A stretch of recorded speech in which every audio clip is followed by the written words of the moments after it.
Good afternoon, everyone. Ocoee High School welcomes you to Mustang Field, where it is a beautiful day for both baseball and softball. On the softball field today, we welcome our guests from Ocoee High School. They are the Knights. And on the baseball field, we welcome our guests from Edgewater High School, the Eagles. Each of them will be taking on your Ocoee High School Mustangs. Let's start with softball, and we'll begin with our guests from Ocoee. Their leadoff hitter is shortstop number 00, Sammy Singh.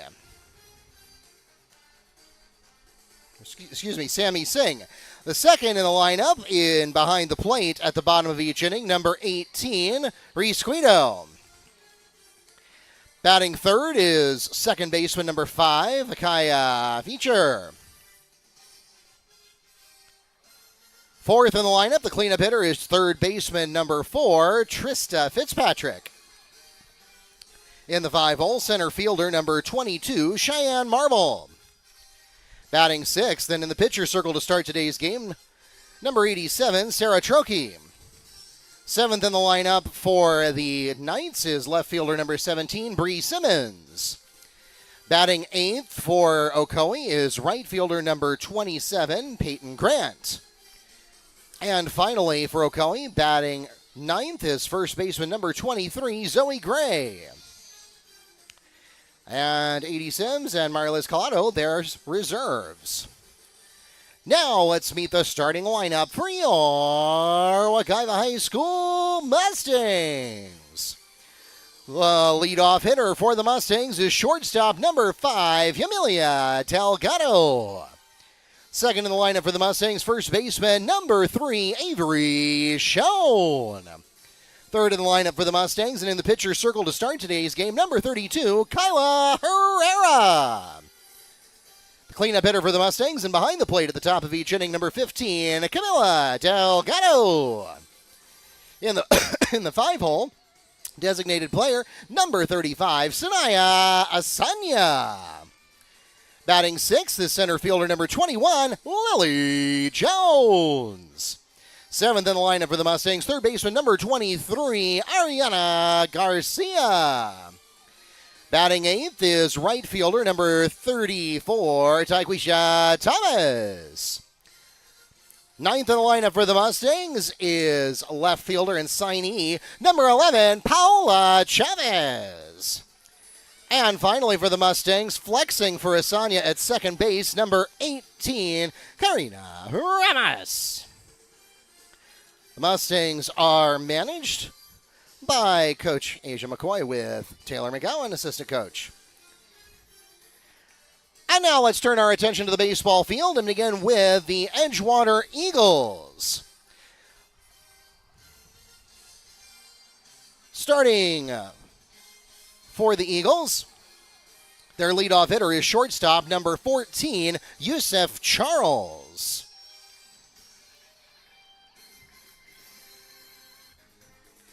Batting second for the Eagles is third baseman number 20, Connor Ross.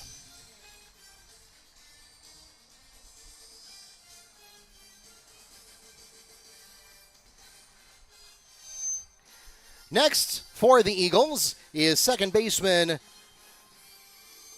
number 23, Nixon Keminger. Batting fourth, the cleanup hitter, and on the pitcher's mound to start today's game, number 6, Jaden Benfer. Next in the lineup for baseball, left fielder, number 9, Gary Blake Alderman. Batting sixth and behind the plate at the bottom of each inning is catcher number 15, Sean Baker. Batting seventh is right fielder number 16, Nate Savino. Eighth in the lineup for the Eagles is first baseman number 17, Bison Nickel. And finally for the Eagles, batting ninth is center fielder number 21, Nick Collins. The Eagles are managed by head coach Spencer Angelis with assistant coaches Alex Malaris and Mark Duke.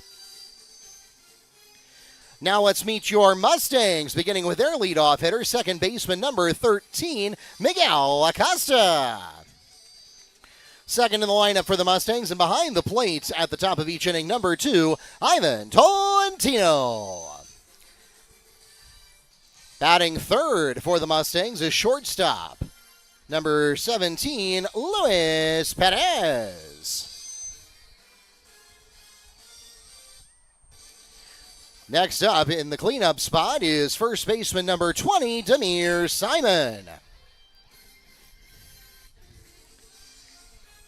Batting fifth for the Mustangs is center fielder number 1, Craig Jones. Sixth in the lineup for the Mustangs, right fielder number 5, Jonathan Mills.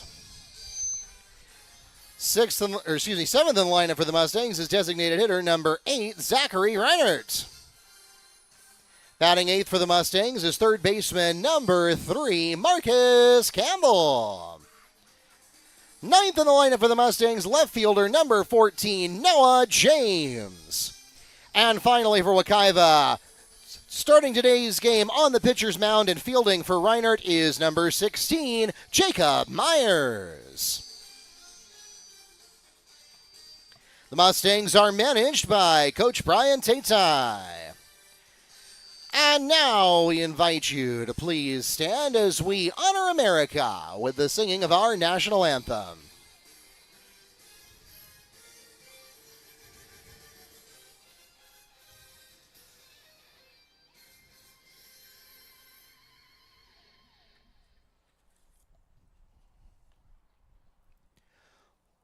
Oh, say, can you see by the dawn's early light what so proudly we hailed at the twilight's last gleaming, whose broad stripes and bright stars through the perilous fight o'er the ramparts we watched were so gallantly streaming, and the rocket's red glare, the bombs bursting in air, gave proof through the night that our flag was still there. Oh, say does that star-spangled banner yet wave o'er the land of the free and the home of the brave.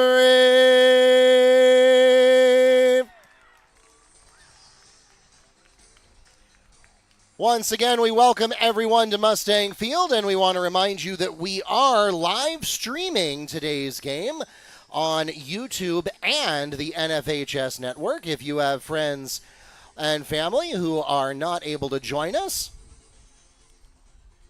for today's game, if they are back on the Ocoee side of town, on the Edgewater side of town, elsewhere in Apopka, or anywhere in the world, and they were not able to be here in person, make sure you send them the link. Our channel name is at Wekiva Sports on YouTube. You can also catch us on the NFHS network, the official online partner of the FHSAA. We simulcast all of our live streams there. We are split screening it today, so we will have both the softball game and the baseball game available for coverage, and then whichever one ends first, we will switch to full screen on the other one and finish out the day.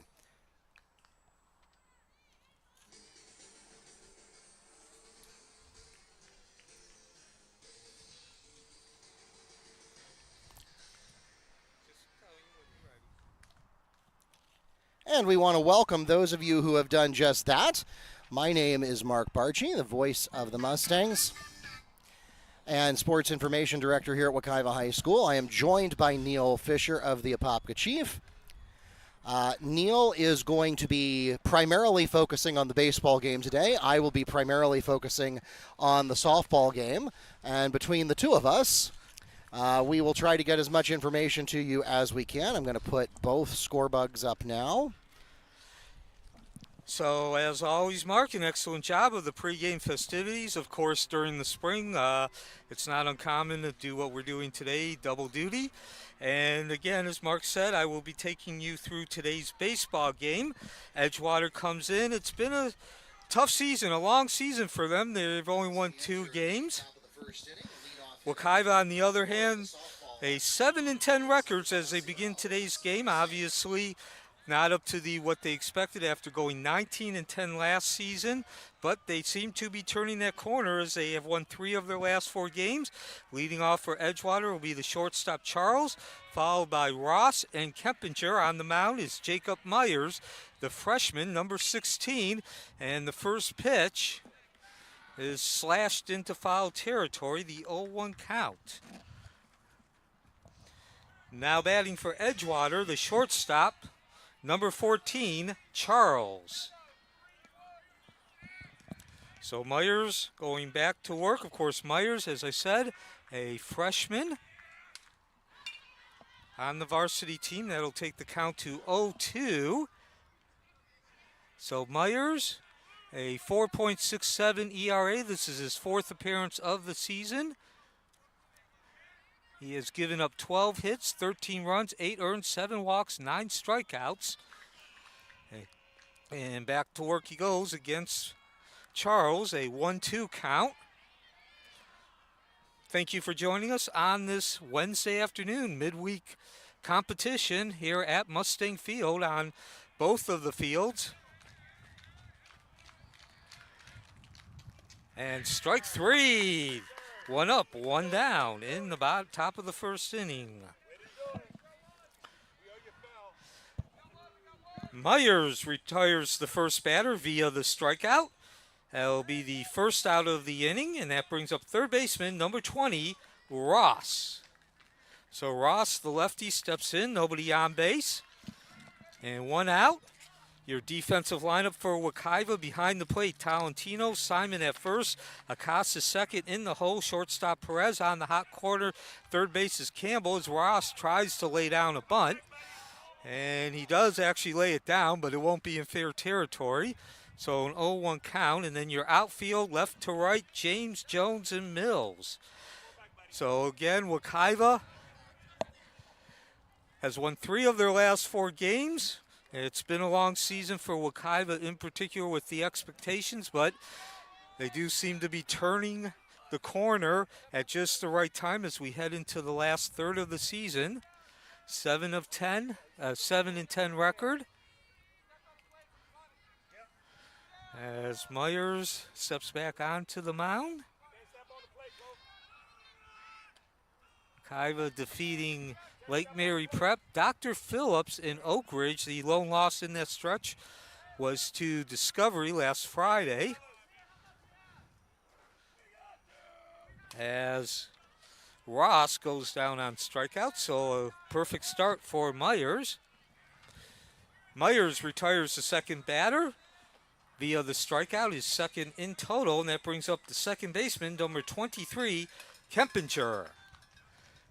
And the first pitch, a bit outside, a 1-0 count. So Myers doing exactly what Ocoee needs and wants. With a runner on first for Ocoee. Not just getting 2 outs, but 2 strikeouts to start this game. That will be a 2-0 count now.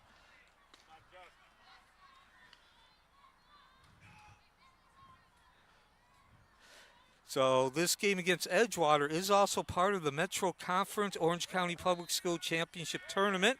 4 games played by each team in each division. As that will be a 3-0 count now. Oak Ridge on Monday going down by 11-6 score to open up the tournament for Ocoee. So certainly they come in looking for a second victory in this tournament as well as the 8th of the season, as our first base runner is in the form of Kempinger in a walk. So Kempinger draws the walk. That'll put a runner on first with 2 outs and brings to the plate the pitcher, number 6, Boofer. So Boofer steps in. One away now for the Knights. Next at the plate for Ocoee. Runner at first base with 2 outs. So a bit cooling off here for Myers after getting the first 2 strikeouts. Still, though, in a good position. He just needs one more out. Ball ripped down third base and just foul. Fly catch is made for the Mustangs.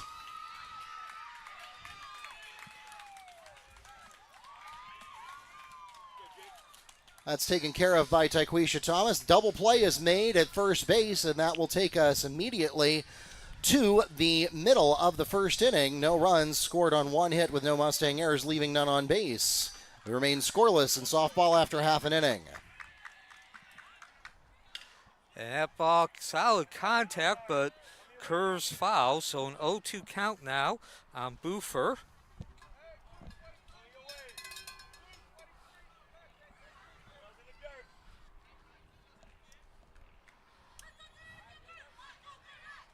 Myers will go back to work. Runner at first base with 2 outs in the top of the first inning. Ocoee yet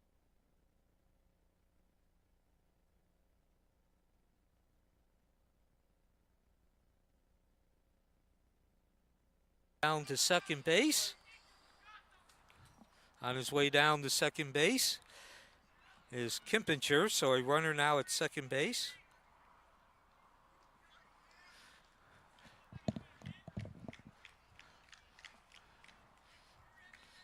As Myers gets his sign, 2 outs, bottom of the first, runner at second.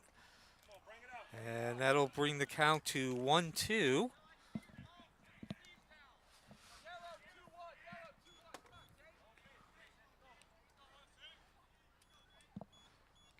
So 1 strike away from getting out of the first inning with no damage.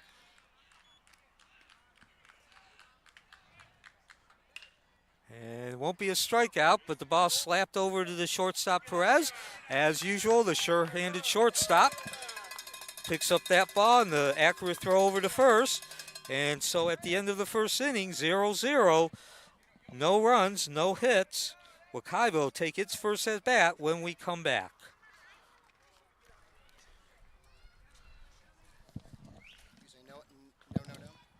No hits. No runs scored on no hits with no Mustang errors, leaving 1 on, and we remain scoreless after the first half inning on the baseball field. Meanwhile, we enter the bottom of the first inning on the softball field, and once again the leadoff hitter for the Mustangs is shortstop number 5, Emilia Delgado.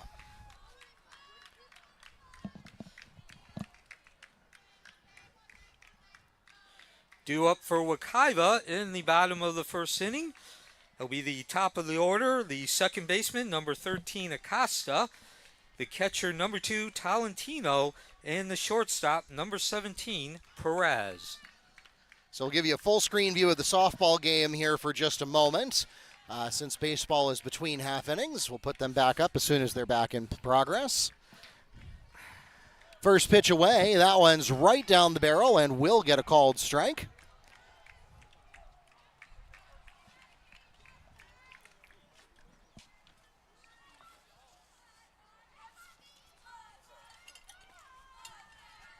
Two strikes now coming up.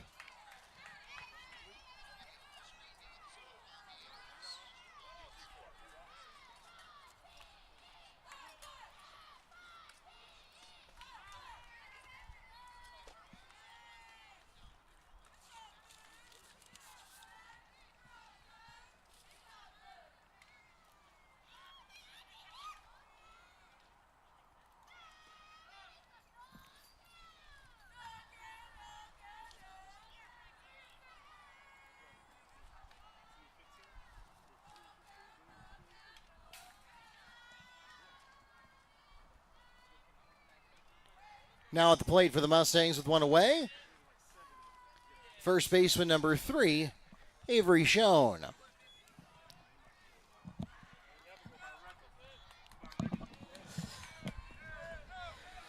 Stepping into the plate for Ocoee to lead off the bottom of the first inning, second baseman number 13, Acosta. So Acosta steps in, leading off for Ocoee. Again, Ocoee looking to go 4 with victories in his last 5 games. And he looks at ball 1. On the mound for Edgewater is Buffer. Acosta playing every game so far this season. Has the count now 2-0. A .413 batting average, 10 RBIs, 3 doubles, 2 triples, and a pair of home runs as well. And that'll take the count to 2-1. Bottom of the first inning. Sarah Trokey records the swinging strikeout to put 2 away for the Mustangs on the softball side.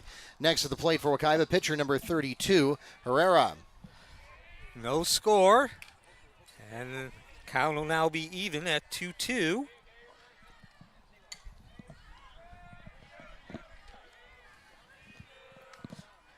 Talentino and then Perez due up as well in this bottom of the first. And Acosta, after drawing 2 balls, goes down on strikeouts, the swing and the miss. Buffer retires the first batter via the strikeout, and that'll bring up the catcher, number 2, Talentino. So both pitchers so far bringing their strikeout game. 2 in the top of the first for Myers, and now the leadoff hitter going down by the strikeout against Buffer. Talentino steps in for his first at-bat of this game. He looks at ball 1. Meanwhile, ball put into play, going to shortstop, and there's the play. 6-3 ground out on the throw from Singh to Gray, and that will take us to the end of the first inning. No runs scored on no hits with no night errors. 3 up and 3 down. We remain scoreless at the end of 1 on the softball field. Talentino batting .222 on the season. And before I can deliver the rest of his stats, he'll be retired on the foul ball in fly territory. Buffer retiring the first 2 batters in the top of the first inning, and that'll bring up the shortstop, number 17, Perez. So Perez comes up to the plate, the junior shortstop, nobody on, 2 outs, no score, bottom of the first inning. And Perez steps in, batting .225 for the season as he looks at ball 1. 15 runs, 6 RBIs and a double. So Perez uncharacteristically struggling at the plate.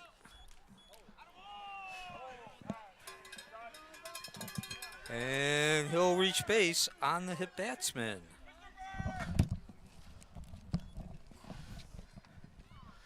So Perez reaches first base on the hit by pitch. And that'll bring up the cleanup hitter, first baseman, number 20, Simon.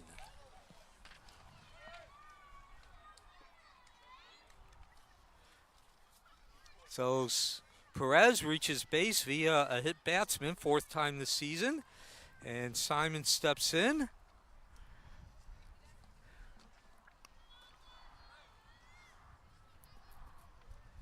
Simon batting .410 for the season.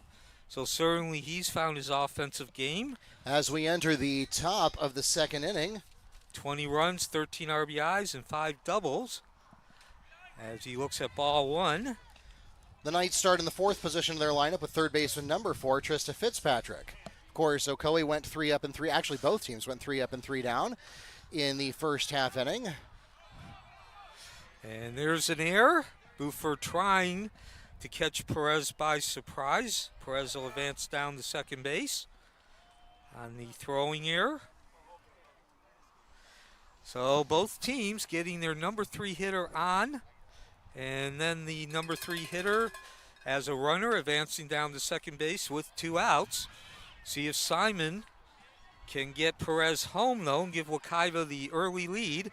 No score, bottom of the first inning from Mustang Field. Meanwhile, Fitzpatrick fouls one away, nearly picked by the Mustangs. That would have been, actually, I think that went all the way out to right field. Thomas had maybe a crack at it, but was not able to get there. 2-0 count now on Simon as Boofer gets his sign and delivers. 3-0 count. So certainly a hitter's count now. Next at the plate for the Knights, center fielder number 22, Cheyenne Marble. That's put into play on the very first pitch, and I guess I'll score that as a hit. It was a quick shot to the pitcher, and just not able to get to third to make the fielder's choice in time. So everybody's safe on the throw. Again, there was no force out available there because third base was not previously occupied. And over at the baseball field, Simon works Boofer for the walk. Runners at first and second now with 2 outs in the bottom of the first inning. Simon draws the walk. That puts runners at first and second for Ocoee with 2 outs. And now stepping into the batter's box, center fielder number 1, Jones. And on the softball side, pitcher number 87, Sarah Trokey. So how did we end up with runners at 1 and 2? Either somebody scored or somebody got an out. No. Do we have a score? No, it's no score. The last 2 batters got out. And Jones, no, that was actually hit the bat. So it looked like it hit Jones on the helmet, but it's actually a strike. Some good fortune there for Buford and Edgewater.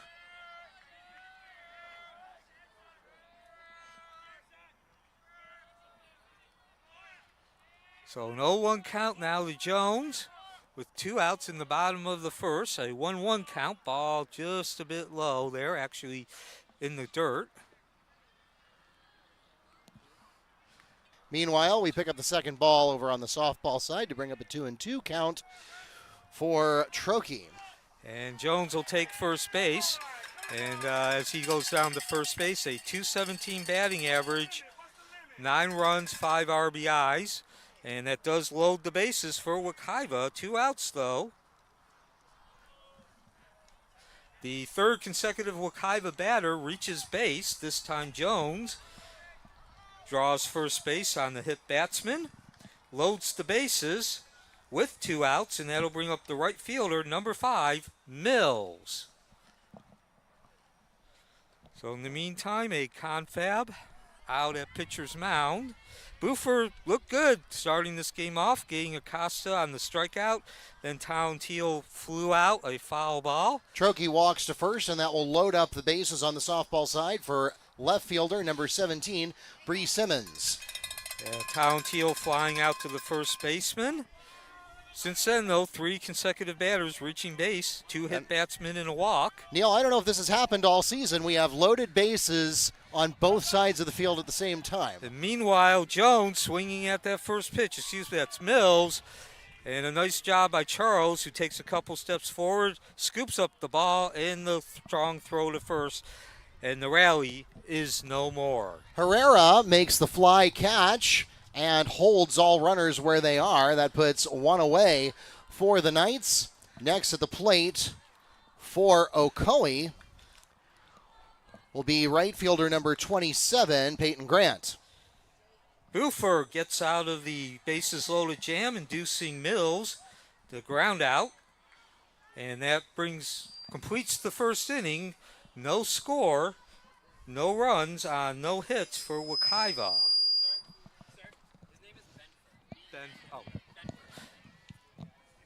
And correction, the pitcher is Benford.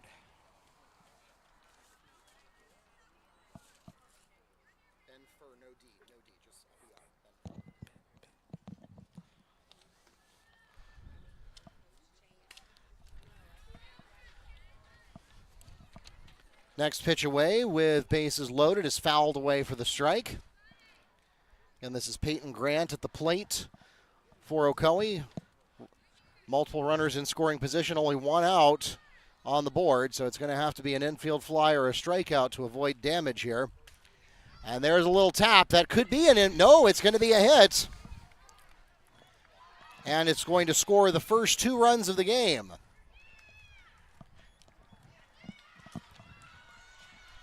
And a third run will score on the error as the Mustangs are unable to corral it. We begin the top of the second inning, no score. And this is Alderman at the plate as he flies out to Jones.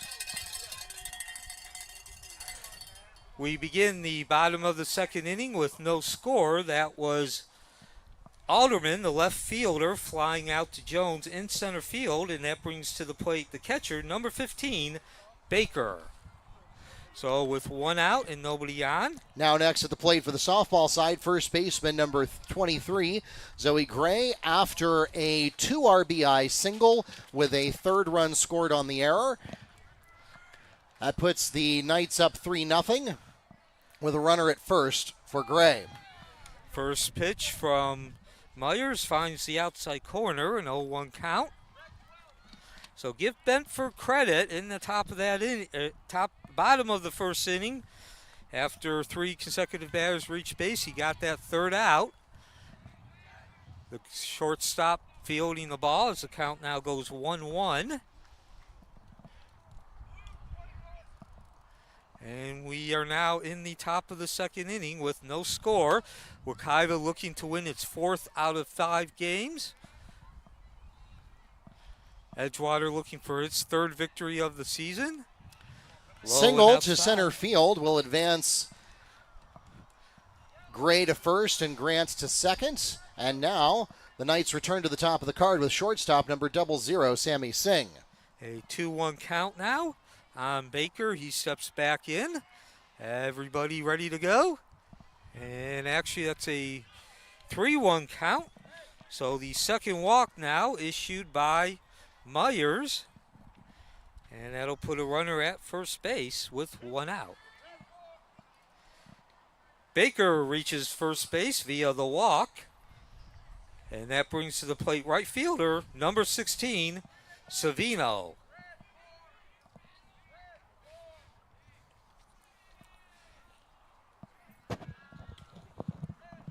We start with a ball at the softball field. Quick throw over to first. Baker diving back.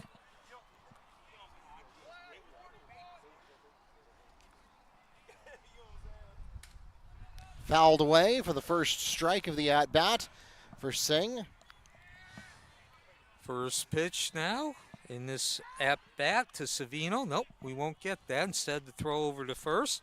No score, top of the second inning. A Metro Conference Championship Tournament contest, otherwise known as OCPS Tournament. Ocoee winning its first in this tournament against Oak Ridge on Monday as some high chin music delivered to Savino in a 1-0 count now.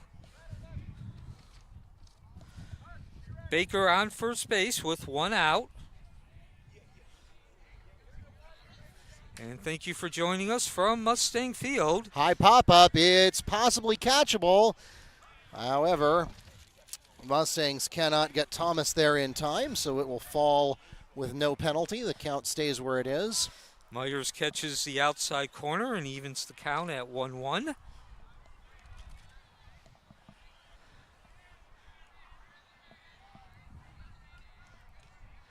About 80 degrees here at Mustang Field as the curveball falls short. It'll be a ball, but down at second base, the strike from Talentino, and Savino retired on the attempted stolen base. Talentino with the perfect throw down to second base. That's the second out of the inning. Continuing the at-bat is Savino.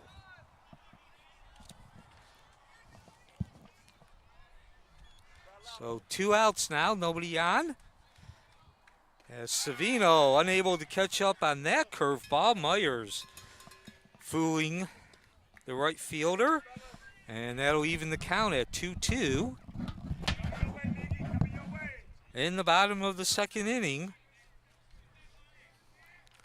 Talentino delivers.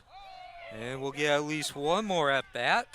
Savino getting a piece, chopping it down third baseline. Stay alive at home plate.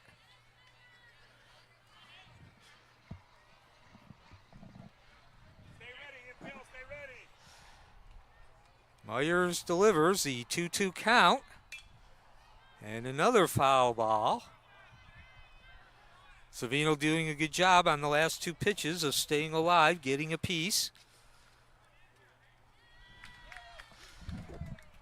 I'm Neil Fisher. The other voice you hear calling the softball game is Mark Barchi. Back-to-back ground outs will take us to the middle of the second inning. Soft grounder over to Costa. A couple steps to the right. Good footwork.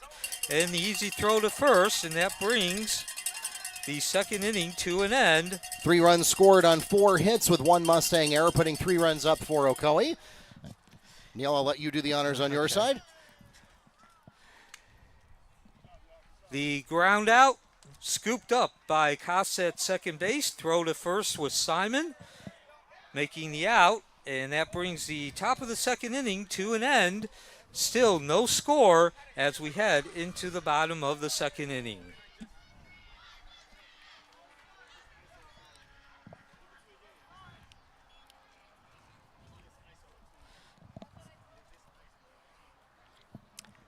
And we actually have both fields on a break at the same time, so this is a good time for a commercial.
Action, back to live action from Mustang Field. And as we enter the bottom of the second inning on the softball side, the Mustangs begin in the 4th position of their lineup with catcher number 15, Camila Delgado. Reiner leading off as Ocoee is looking for its 4th win in 5 games.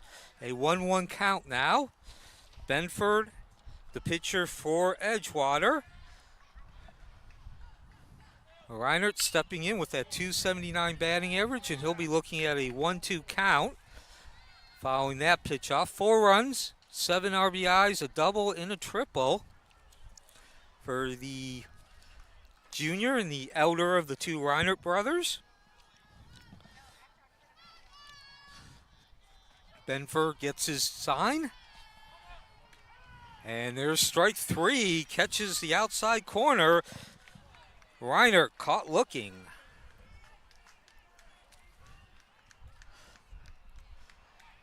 First out recorded via the strikeout. That'll bring up the third baseman, number 3, Campbell.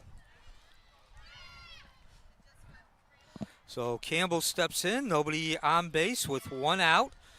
The junior batting .235 on the season with 7 runs, 18 RBIs, impressive, 5 doubles, and he's gone yard once.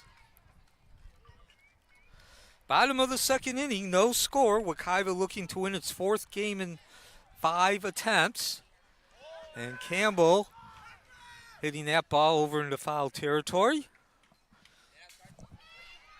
0-1 count on the third baseman. James on deck. Ocoee loading the bases with 2 outs in the top of the first, but couldn't get that hit. And that's actually a hit.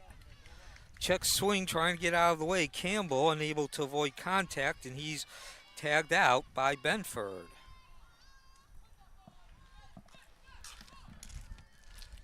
Benford makes the tag for the second out And that'll bring up James, the left fielder.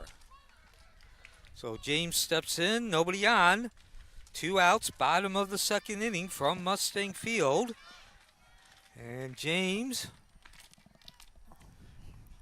still looking for his first hit of the season.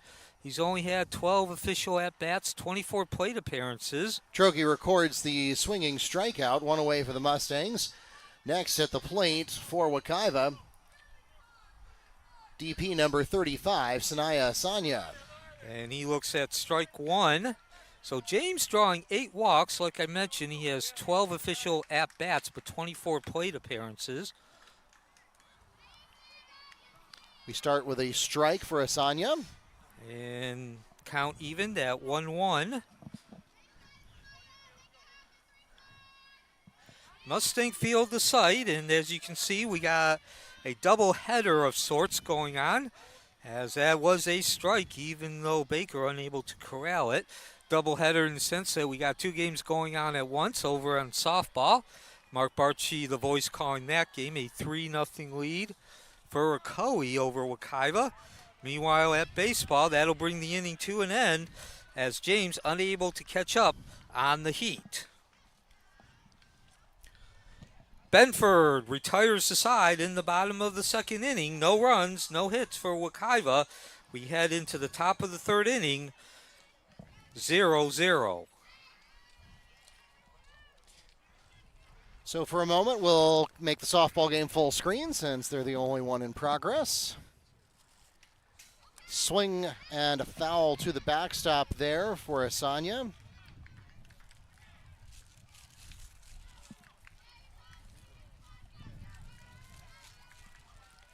Keeps us at a 1-2 count.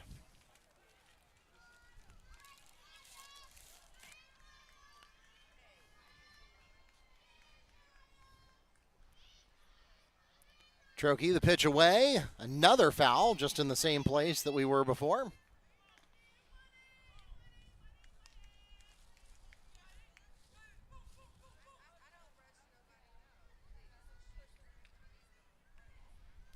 Still 2 strikes on Asanya.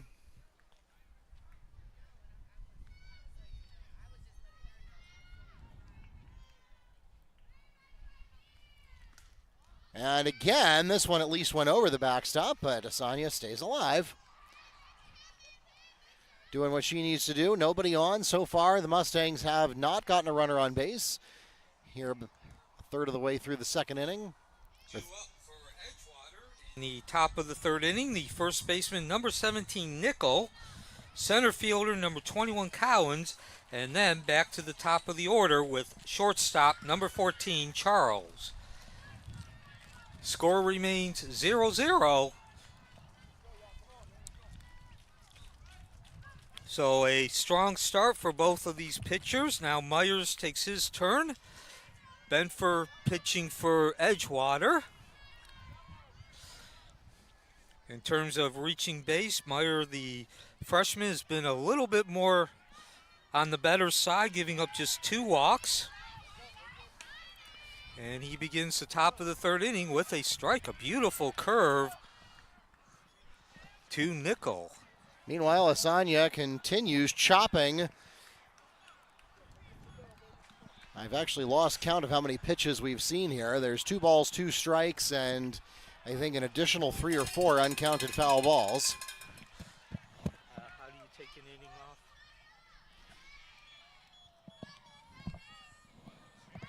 So a 1-1 count now on Nichols as he steps back in and Meyer delivers. Asanya again fouls the ball away. The same pitch that he started the count with, not able to find quite the same location outside. 2-1 count. We are in the top of the third, no score. Wekiva and Edgewater.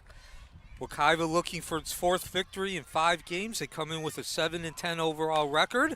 That ball slapped down to second base. Acosta, nice footwork, making the lateral move, and 1 up, 1 down in the third inning.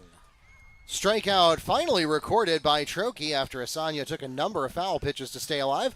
That puts 2 away for the Mustangs. Next at the plate, center fielder number 21, Lily Jones. Acosta records the first out, scooping up the ground ball and the throw to first baseman Simon. And that'll bring up the center fielder, number 21, Collins. So Collins steps in, nobody on, one out. Top of the third inning, no score. Start with a strike on the softball field for Jones. The lefty looks at ball one on the outside corner. So far on the softball side, we've had 5 up and 5 down for Wekiva. Jones looking to be the first one on. Second pitch away, it's low and inside. She knows better than to look at that one. 1-1. Strike one as Myers evens the count. Collins taking all the way on that delivery. Mentioned this is the Metro Conference Championship Tournament. 4 games each team plays, and then 2 divisions. Low swing. 2-1 count. And then at the end of those 4 games, the same place teams match up. For example, first place plays first place, second place plays second place. So 5 games in total. Wekiva began this tournament with the 11-6 victory over Oak Ridge on Monday as Myers goes back to work. 3-1 count, high and inside. Meanwhile, we get to 2-2 on the softball field. This game against Edgewater, the second for both teams. And then Horizon on Friday, that'll be an away game. Colonial and Evans rounds out Wekiva's slate during this year's Metro Conference Tournament as Collins finds the hole, and that's the first base hit of the game. Collins finds the hole between first and second base, which will bring up the shortstop, number 14, Charles. One out. With the runner at first base now. Again, first hit, Collins delivering against Myers. So Myers will go to the stretch before the first pitch, though.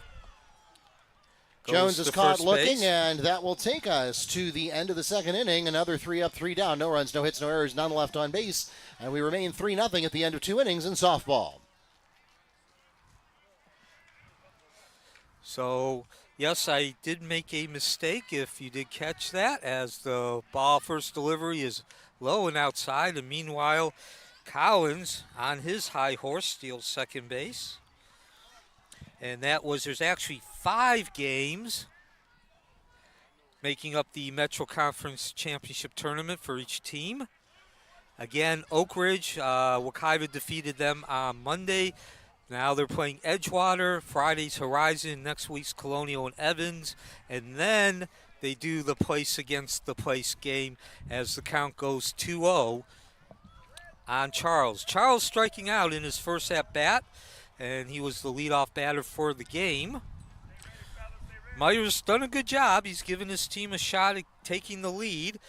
Hasn't always been the smoothest of games as Collins slides back safely.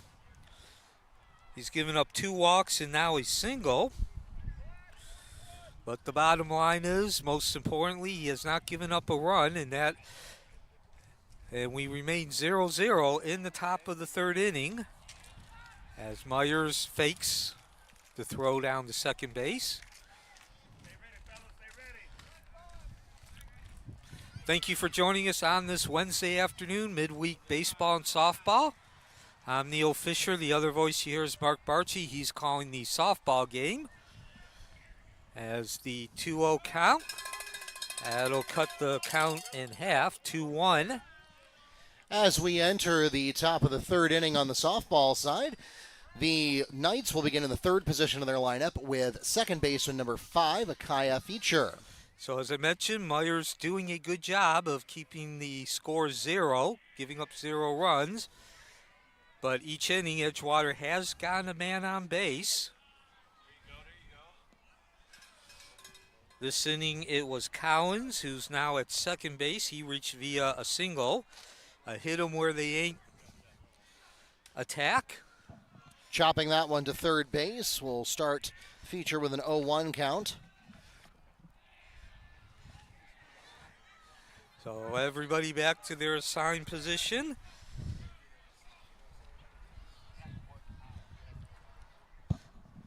So Edgewater mentioned it's been a long season, 2-15 on the season. Both those wins coming on the road as Charles makes contact, and it's hit solidly but not deep enough as James trots over, does a nice job of tracking that ball down, and there are now 2 outs in the top of the 3rd inning. Fly catch is made, but it is a sacrifice fly as it advances the runner to 3rd on the baseball side. James tracks down the long fly ball in left field for the 2nd out, and that'll bring to the plate the 3rd baseman, number 20, Ross. Ross, a lefty.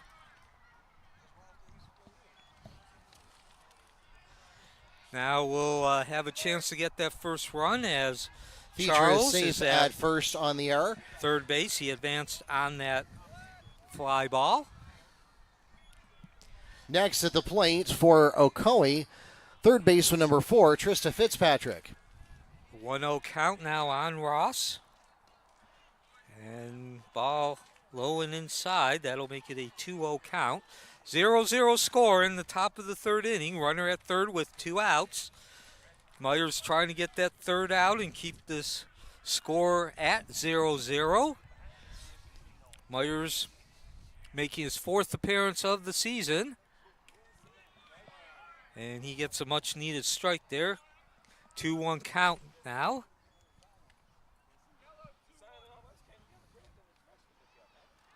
Myers, of course, freshman on the varsity team, a rarity. Says a lot about his talent. And he gets Ross to swing at an outside, a high pitch. And the end result is the 3rd out of the inning as Jones camps under it for that 3rd out. Meanwhile, a steal at 2nd on the softball side. Wakaivo almost got there and actually nearly caused an error that opened up 3rd. However, Feature will not take advantage of that. And so we'll come back for the bottom of the 3rd inning. Still no score from Mustang Field. 3rd out of the inning, recorded by Jones on the fly ball in center field. And that'll take us to the bottom of the 3rd inning. Still no score from Mustang Field. Herrera retires the batter to put one away for the Knights. Next at the plate for Ocoee, center fielder number 22, Cheyenne Marble.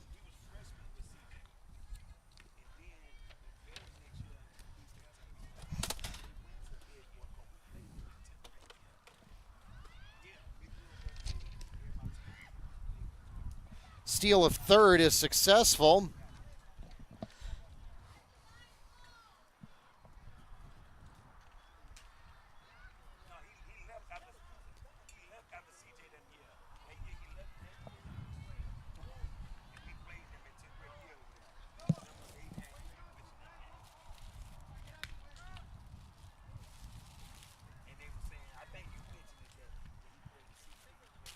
Second pitch away. This one's fouled to the first base fence. That'll bring up a 1-1 count.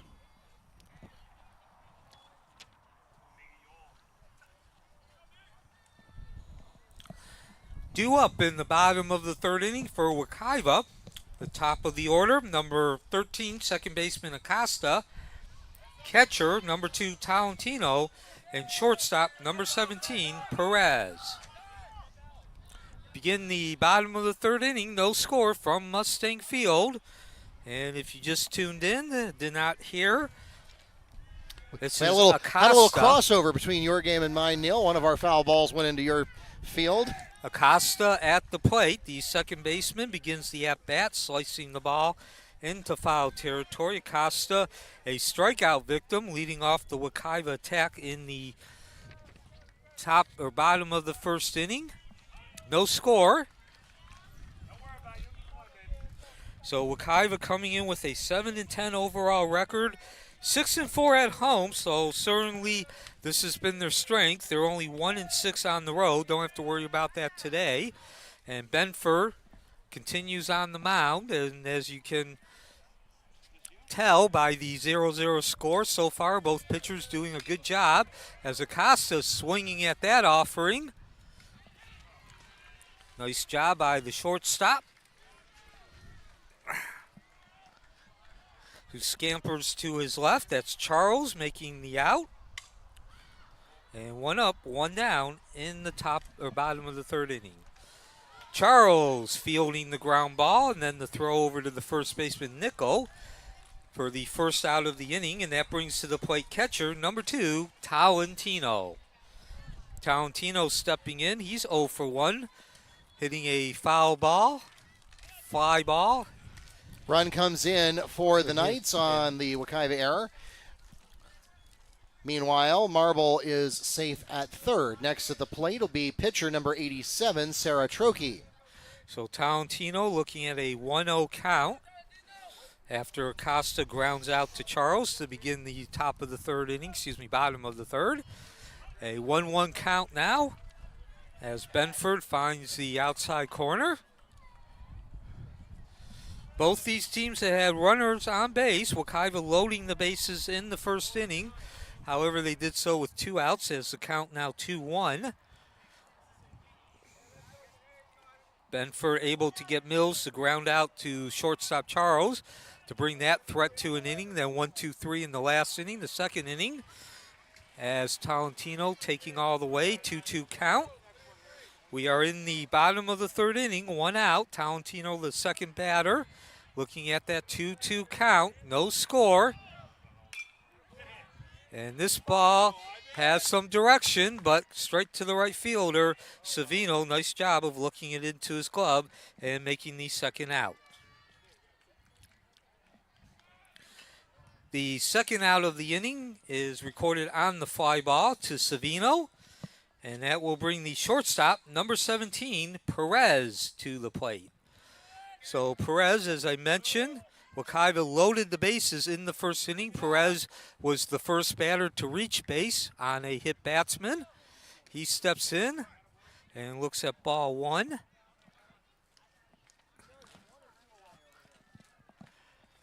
So Perez, an unusual batting average for him, 225, as the count now even at 1-1. With 6 RBIs and a double for the junior shortstop. As Benford goes back to work. Inside the park home run for Trokey, which will also score Marble for 2 RBIs. That'll put 6 on the board for Ocoee. Perez, though, has contributed mightily through the walks, 17, which leads the team, actually. Next to the plate for Ocoee, left fielder number 17, Bree Simmons. And speaking of walks, there's the 18th of the season for Perez. So now a runner on first with 2 outs. Perez draws the walk, and so that will bring to the plate the first baseman, number 20, Simon. Of course, there are still 2 outs. And a 0-0 score, bottom of the 3rd from Mustang Field. Thank you for joining us this afternoon. We got a doubleheader going in the sense of both baseball and softball playing at the same time as Simon takes a mighty cut. Unable to hit that ball fair, an 0-1 count on the first baseman. Simon also looking for his first official at bat. He walked in the 1st inning. Meanwhile, we have a conference for the Mustangs. And Perez contacts, rips that ball over second base. And Perez will stop at second base. So first time Wekiva's gotten 2 hits in a row. Not the first time the 2 batters have reached. And that'll take us to 1st and 2nd with 2 outs in the bottom of the 3rd inning. Simon rips the ball over second base for the single. And now stepping into the batter's box, center fielder, number 1, Jones. So with the pitching conference concluded, now finally Bree Simmons does step to the plate to take her first pitch. And she check swings at it, and that'll go for an 0-1 count. 1-0 count, meanwhile, over on Jones on the baseball field. 0-0 score, Wekiva threatening again.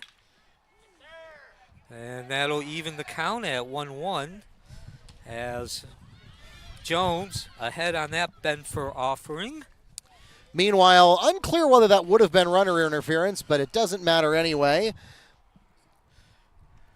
No, looks like it's in my blind spot there, but they are going to call out at the softball field. Jones makes contact, didn't hit that ball hard, but hit it into no man's land in left field.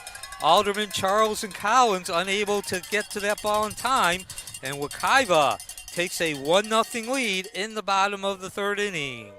Herrera makes the play to Schoen at first, 2 away now. Mills with the soft but effective contact. And there's the 4-3 ground out on the softball side, and so that will take us to the end of the third inning. Jones' single gives Ocoee the 1-0 lead. Now batting, right fielder number 5, Mills. So Mills 0 for 1 today, grounding out in the first inning. Looking at strike 1.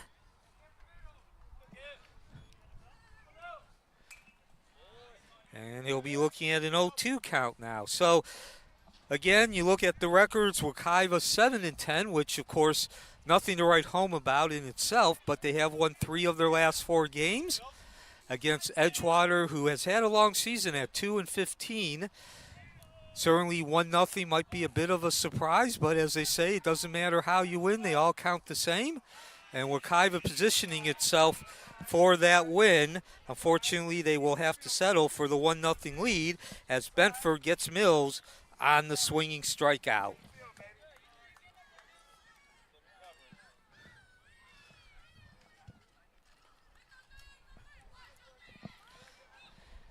The strikeout recorded by Benford brings the bottom of the third inning to an end, but not before Ocoee takes the 1-0 lead, 1 run on 2 hits as we head into the top of the fourth inning.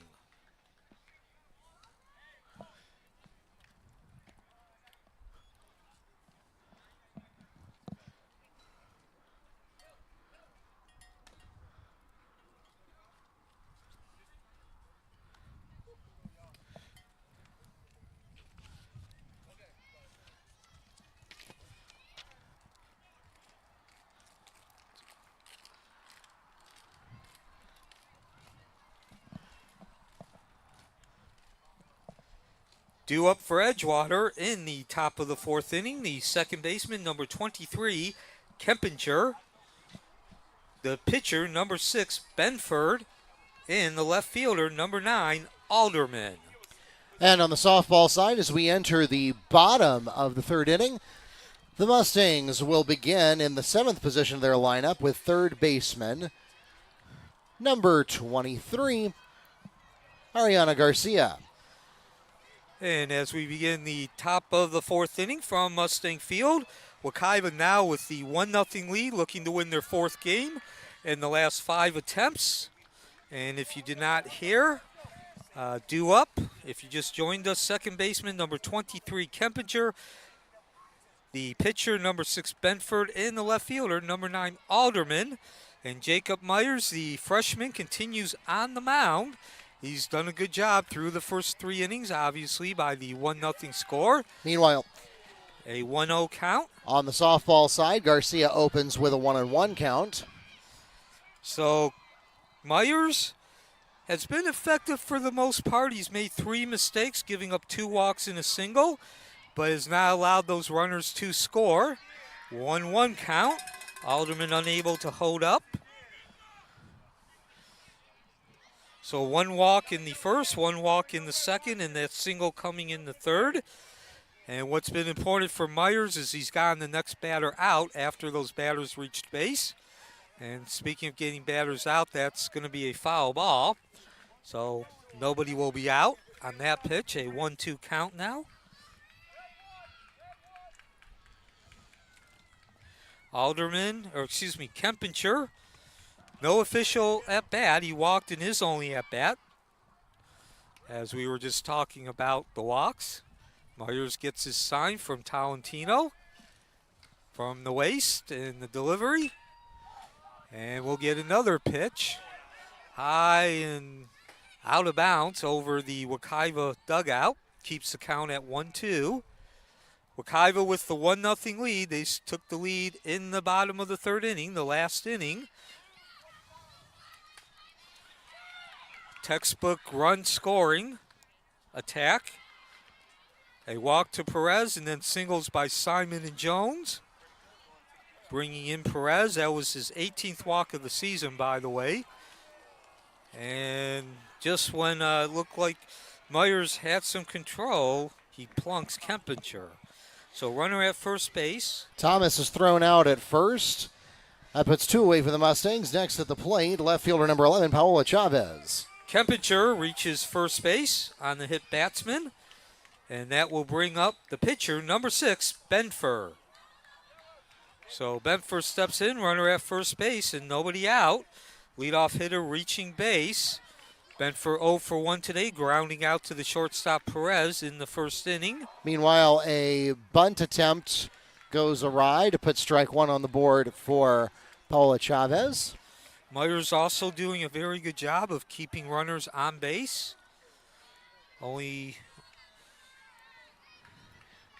Chavez again chases the bunt. Can't find it. Strike two now. So she will probably have to switch up her style here. Foul bunt on a third strike would end the inning. So now she does take a full swing, and that's a swing and a miss. So strikeout is recorded for the Knights by Sarah Trokey, and that takes us to the end of the third inning. 1-0 count now. Benford with the runner at first, nobody out. Make that 1-1. Myers catching the outside corner on that slider. And so clouds are moving in here at Mustang Field. We are in the top of the fourth inning on the baseball side. Of course, Mark Bartsey bringing you the softball side. They are in the third inning. And there is strike two. Unable to catch up. Benford on the heat. And a 1-2 count now on the pitcher. And I appreciate your patience. Obviously, Neil calling the baseball game. I'm calling the softball game. You're going to hear Neil talk a little bit more only because I am also directing the broadcast and trying to keep both scoreboards up to date for you. So I'm trying to rub the brain cells together in as many directions as they will go at the same time. And the delivery, Benford hitting that ball over to shortstop Perez. Double play opportunity. Did they get there? Yes. So 2 for the price of 1, as Ernie Harwell liked to say. And now the non-traditional one as we go 6-3-5. Temperature trying to take the extra base on the ground out. Ocoee records the double play. That's 6-3-5. Clears the bases and brings to the plate. Correction. It was 1 out. Oh, okay. Let the appeal go.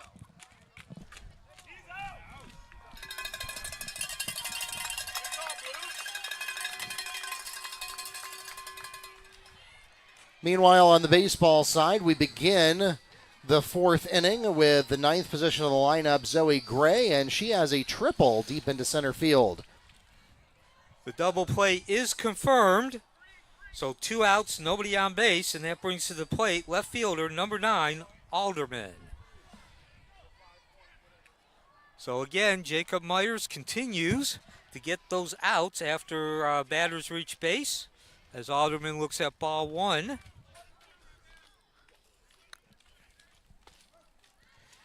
And I apologize that you did not get to see that triple on the softball side. We had so much excitement going on in baseball, I forgot to put the camera back up. So Alderman, a lefty, steps in. He's 0 for 1 today. And now a 1-1 count. Myers making his 5th appearance of the season on the mound, the freshman.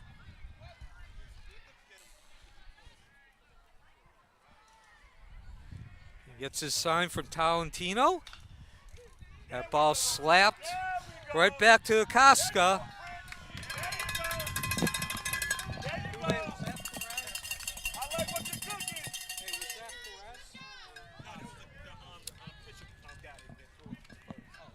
Now at the plate after the sac fly is catcher number 18, Reese Guido. Record that out. Myers, the pitcher, over to Simon, the first baseman. In any case, it does bring the top of the fourth inning to an end, and Jacob Myers continues to pitch well as we head to the bottom of the fourth inning, a 1-0 lead for Ocoee. Ramos Tashone on the 4-3 ground out on the softball side. That puts 2 away now for the Knights, and they next go to second baseman number 5, Akaya Feature. Ocoee brings the top of the fourth inning to an end on the ground out. Myers to Simon, and we head into the bottom of the fourth inning. Ocoee still up 1-0.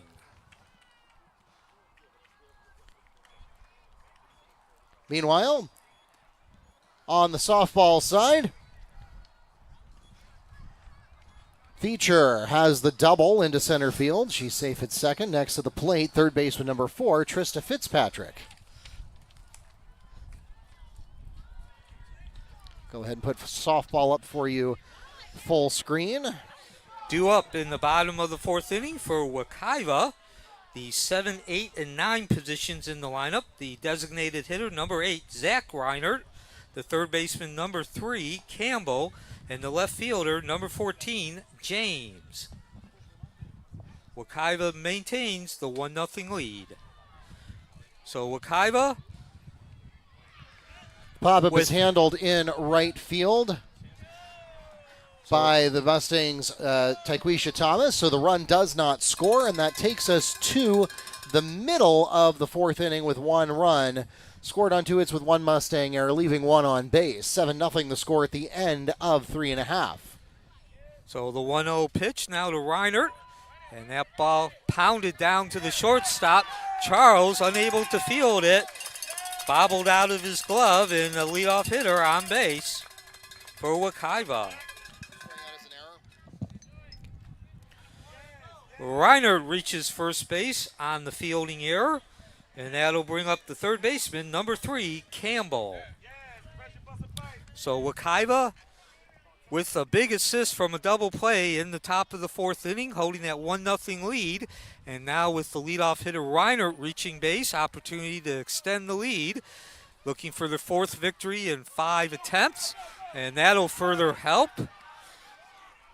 Baker unable to corral that low pitch. And so now runner at second base with nobody out. Golden opportunity for Ocoee to up the lead. They currently lead 1-0. This is the part of this game is a part of the Metro Conference Championship Tournament. Each team in the Metro Conference plays 5 games. They then match up against the team finishing in the same place, 2 divisions. As a 2-0 count. Ball high and inside. Benfer on the mound for Edgewater. He's done a good job up to this point. Of course, the runner on second base reaching on an error, so not his fault.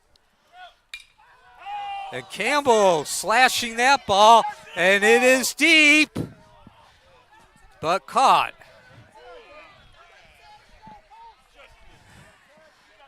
So Savino recording the first out of the inning. Thought we had some excitement here at Mustang Field, but got caught up in the wind, the ball that is. Savino records the fly catch to put 1 away for the Mustangs. Meanwhile, as we enter the top of the fourth inning on the softball side, the Mustangs begin in the first position of their lineup with shortstop number 5, Emilia Delgado. Now batting for Ocoee, the left fielder, number 14, James. So James steps in. He's 0 for 1 today, a strikeout victim of Benford in the second inning. Of course, Ocoee and James still a golden opportunity with only 1 out to increase the lead. Meanwhile, Delgado starts with a high outside ball. And boy, that would have really have looked good for Ocoee. Reinert not advancing on that pass ball. 1-0 count now. We've had runners at third. Delgado with the out. bunt. That's kind of a risky play with nobody on, and it will not be successful as the play is made On the throw from Trokey to Gray off the bunt for the 1-3 ground out. Next to the plate for the Mustangs, first baseman number 3, Avery Schoen. Bottom of the fourth inning. 1-0 lead for Ocoee. Runner at second base with one out, and that's James at the plate. He has a 1-1 count. Benford on the mound. Gets his sign and delivers, and strike 3 actually, as James unable to catch up with that ball. And so now Ocoee, what was an excellent opportunity with the runner at second and nobody out, now needs a base hit or 2 walks to increase the lead. Benford records the swinging strikeout for the second out, and that brings to the plate second baseman number 13, Acosta. Acosta 0 for 2 today as he looks at ball 1.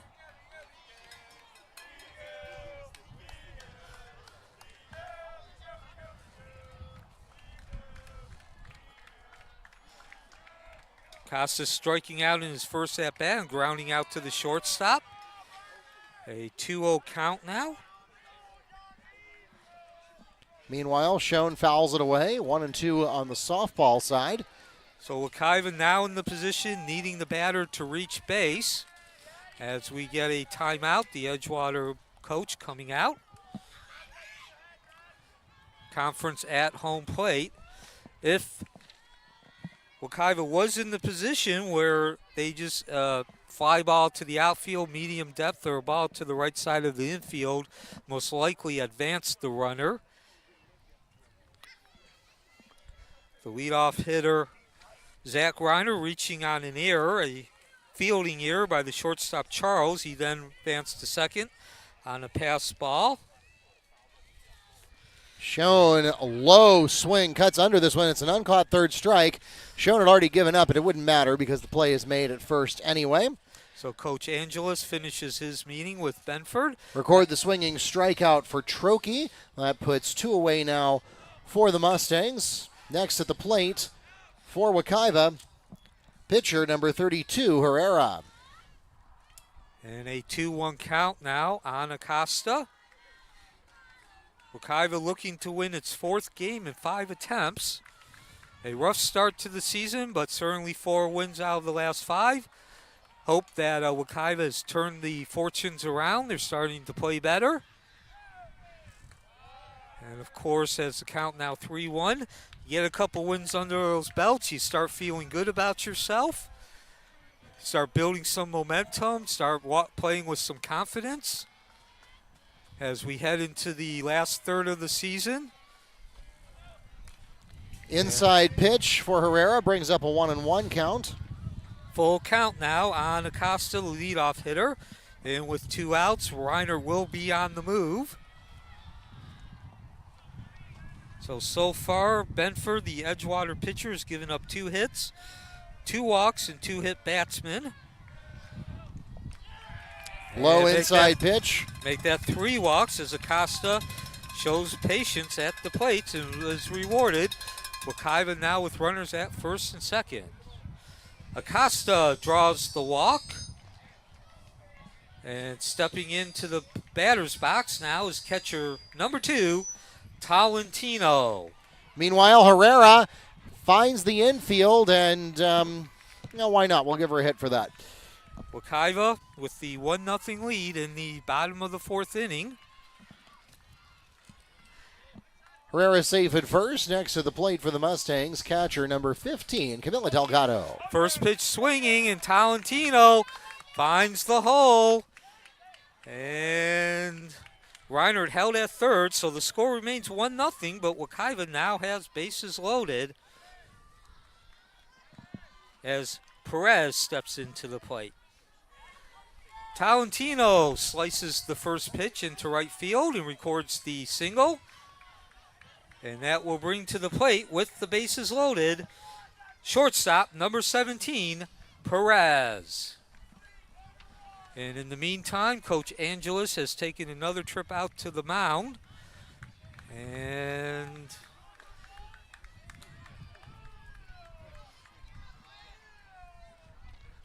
meanwhile, we got strike 2 on Delgado. And yes, that is going to be the end of the day for Benford. He comes out with the bases loaded and 2 outs in the bottom of the 4th inning. A 1-0 lead for Wekiva. So we'll have the line for Benford in just a minute. He did pitch 3 2/3 innings. And coming in for Benford is Ross, number 20, the third baseman. Now pitching for Edgewater, number 20, Ross.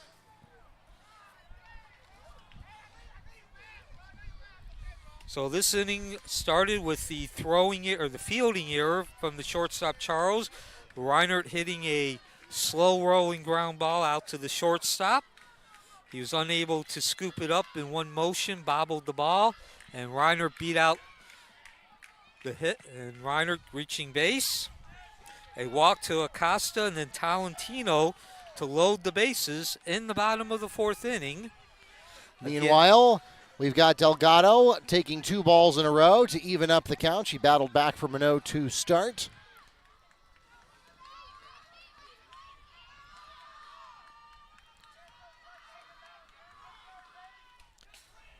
Fouling that one to the backstop, still staying alive with a 2-2 count as Ross continues to warm up over on the baseball side.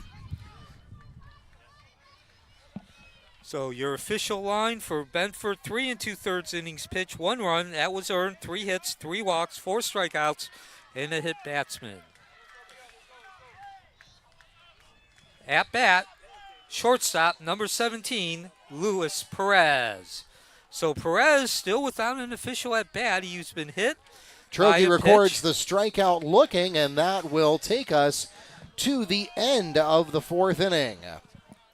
Mustangs did get 1 on. However, no runs scored on just the 1 hit with no night errors, leaving 1 on base. 7-0 the score at the end of 4. Perez hit by the pitch in the 1st inning, walked in his next at bat, the 3rd. Now looking at a 1-1 count. Perez did score the lone run of the game, though, following that walk in the 3rd inning. Singles by Simon and Jones bringing him in. Bases loaded, 2 outs, bottom of the 4th, 1-0 lead for Wekiva, and now a 2-1 count on Perez. Mentioned Perez, an uncharacteristic .225 batting average, but that walk was the 18th of the season, the walk that eventually turned into the lone run. Golden opportunity for the shortstop as he looks at ball 3, 3-1 count now. So, of course, I'm sure Perez would much rather hit a single, but nonetheless, a walk the ball will would get the run. In. Yep. As they say, they all count the same. You don't get credit. You don't get points for style. So Perez steps back in, 3-1. Ross coming in relief. Well, in skateboarding and snowboarding, you do. And there's the walk, high and inside, the 19th of the season, and the 3rd time Perez has reached base in this game. 2nd walk and a hit batsman, and now a 2-0 lead for Wekiva in the bottom of the 4th inning. As we enter the top of the 5th inning for softball, the Knights begin in the 5th position of their lineup with center fielder number 22, Cheyenne Marble. Perez draws the walk. That's also an RBI. 2-0 lead now for Wekiva, and at the plate, number 20, first baseman, Simon. Simon steps in with the bases loaded.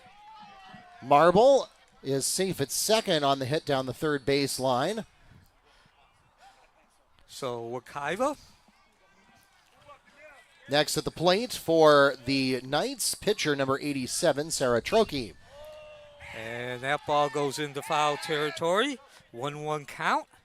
So Wekiva, certainly you make an argument that they should have scored more than 1 through this point of the 4th inning. Nonetheless, they do get a run in, so it's not a complete loss. And 2-0 lead against Edgewater.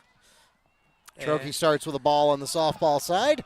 2-1 count, and Edgewater averaging only 2.1 runs per game. That 2-0 lead is substantial right now. Trokey takes a beaner. That was a no-fault kind of play because what was happening there was that Marble was trying to steal third, and Delgado. Simon makes contact, looks for the gap, and no, it's a long fly ball.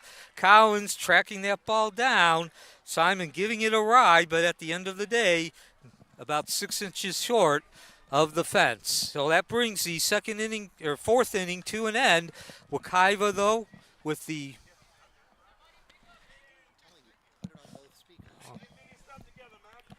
Wekiva with the 2-0 lead.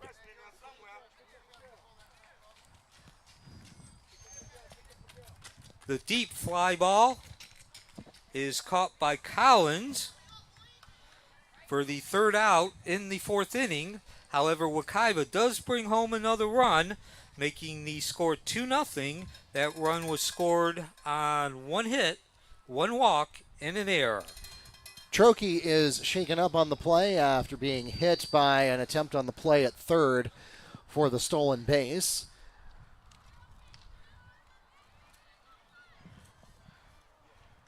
Oh, 2 count at the plate.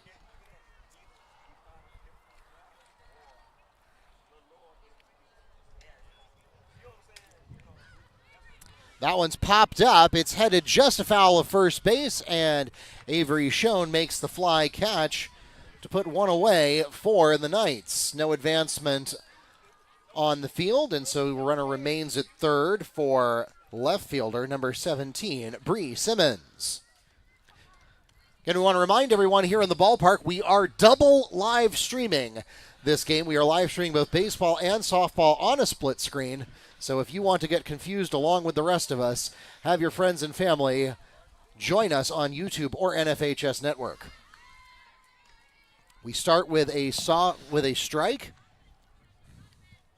Wekiva now holding a 2-0 lead as we head into the fifth inning.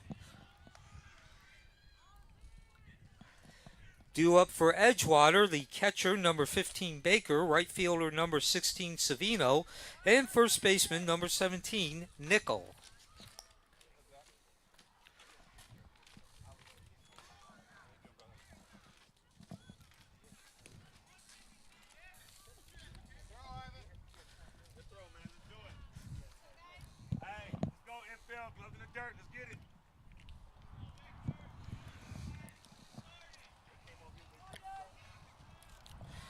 Leading off the top of the fifth inning for Edgewater, catcher number 15, Baker. So Wekiva now with the 2-0 lead. It wasn't pretty in the bottom of the fourth inning, but Wekiva did get that run across, and once again, Edgewater averaging only 2-point runs per game. That's 3.3 hits. Certainly a substantial lead as a first pitch from Myers. Ball one. So Myers, the freshman, coming in with a 4.67 ERA. Herrera records the strikeout. Now put 2 away for the Knights. Next at the plate for Ocoee, right fielder number 27, Peyton Grant. 2-0 count now on Baker. And with 3 scoreless shutout innings, that 4.67 ERA from Myers will drop. Myers, a freshman on the varsity team. Don't see that very often. Getting the start today, his 5th appearance. Now a 3-0 count. And he's been staked to a 2-0 lead now. Grant puts it in play. The out is recorded and the run does not score. Well, and the play made at first. And so the Knights will have no runs scored on 1 hit, with the Mustangers leaving 1 on base. The score remains 7-0 at the end of 4.5. And, of course, as soon as I start praising Myers, he issues the walk to Baker on 4 straight pitches. That'll put a runner on first with nobody out. The walk drawn by Baker. And that'll bring to the plate right fielder, number 16, Savino. As we get a stoppage Talentino out to talk to Myers. And their confab is now over. They've righted whatever was wrong. So as I've mentioned before, if you joined us late, Myers has had some issues. It has been far from clean. He's had 4 batters reach base. Actually 5 batters now, and it's been 1 batter in each base. But what has made him effective and allowed him to continue to hold on to that 2-0 lead is he's gotten the batter after, he's recorded an out on the batter after the batter reached base. So 3 walks, a hit batsman, and a single, as Savino still waiting for his first pitch. 2-0 lead, top of the 5th inning. Ocoee with that lead. Ball sliced over this shortstop Perez, and they'll only get 1, but it will be the lead-out batter, lead-out runner. Fielder's choice on Savino, and he'll remain at first base. Ocoee records the fielder's choice at second base, Perez to Acosta. And as we enter the bottom of the 5th inning on the softball field, the Mustangs begin in the 5th position of their lineup with designated player number 35, Sanaya Asanya. And that'll bring to the plate the first baseman, number 17, Nickel. So Nickel 0 for 1 today, grounded out to Acosta, the second baseman. In the 3rd inning, he'll be batting with a runner at first and 1 out. Asanya, meanwhile, starts with a foul ball down the first base line for an 0-1 count. Savino diving back into first base safely. And once again, Myers continues that trend. Every time a batter reaches base, he then gets an out on the next batter. And that one just stays fair for Asanya. She's got a hit, and she's got a base. 0-1 count now as Talentino took the brunt of that foul tip. Asanya safe at first on the single grounder down the first base line. Next at the plate for Ocoee center fielder number 21, Lily Jones. So nightfall descending upon Mustang Field. We got 2 games going on. Lights are up at both of them now as we approach the 7:30. Ocoee on baseball, the 2-0 lead. That ball finding the hole over Perez about 6 inches. And for the first time in this game, Edgewater has 2 runners on base. Nichols slashes the ball over second base for the single. That puts 2 runners aboard with 1 out, and now batting the center fielder, number 21, Collins. Meanwhile, Asanya is safe at second on the steal.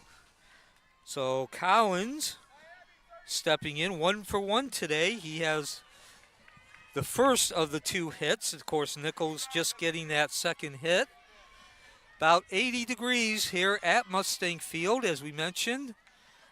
Nightfall descending upon the Ocoee campus as both baseball and softball continue.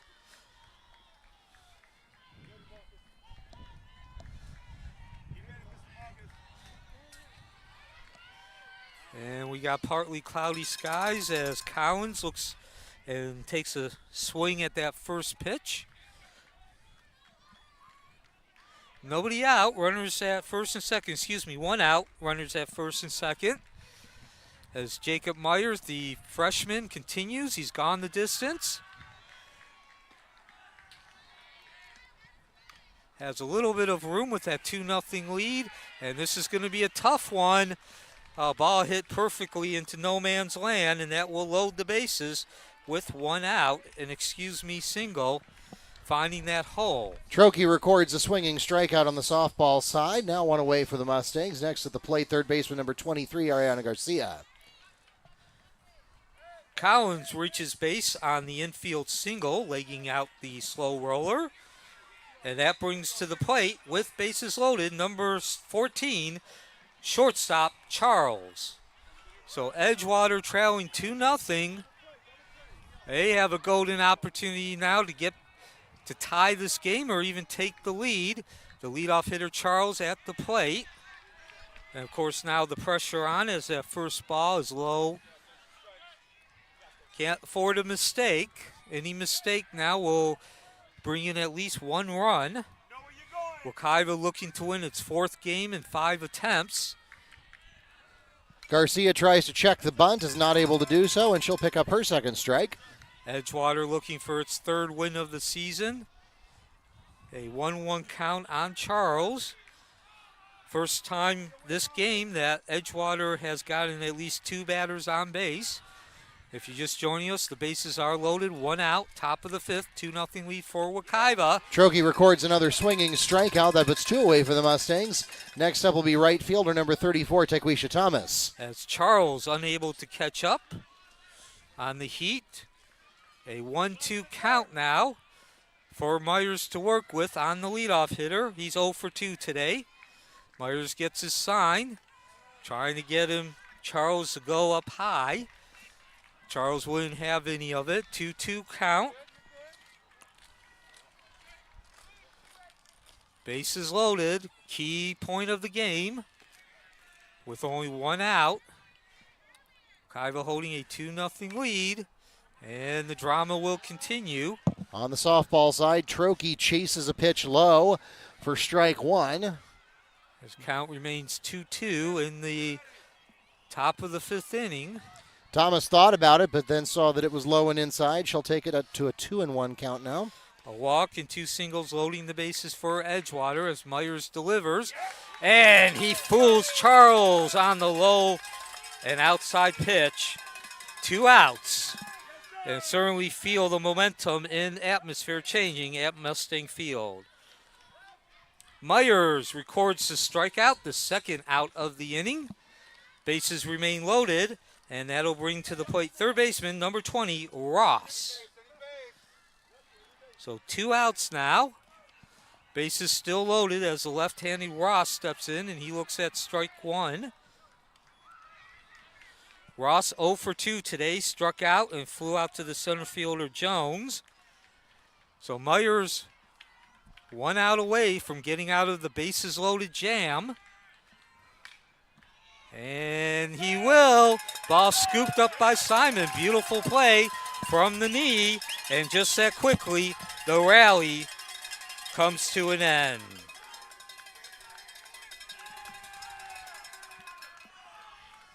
Simon scoops up the hard hit ground ball. Steps on first base to not only get the 3rd out, but bring the bases loaded rally to an end. And Ocoee still holding a 2-0 lead as we head to the bottom of the 5th inning. Meanwhile, Jones fouls away to stay alive with a 3-2 count with 2 outs. Put that one up full screen for a little bit since baseball is paused.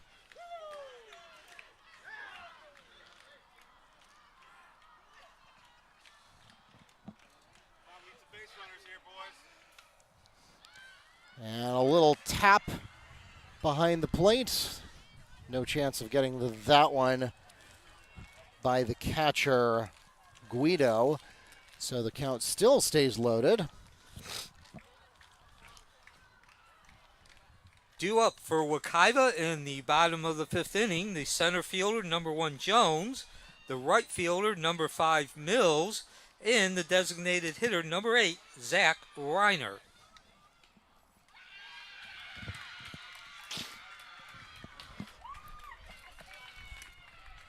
The throw is short to first, and Thomas is able to get there in time. So the half inning stays alive for the Mustangs. Next to the plate, it's going to be left fielder number 11, Paola Chavez.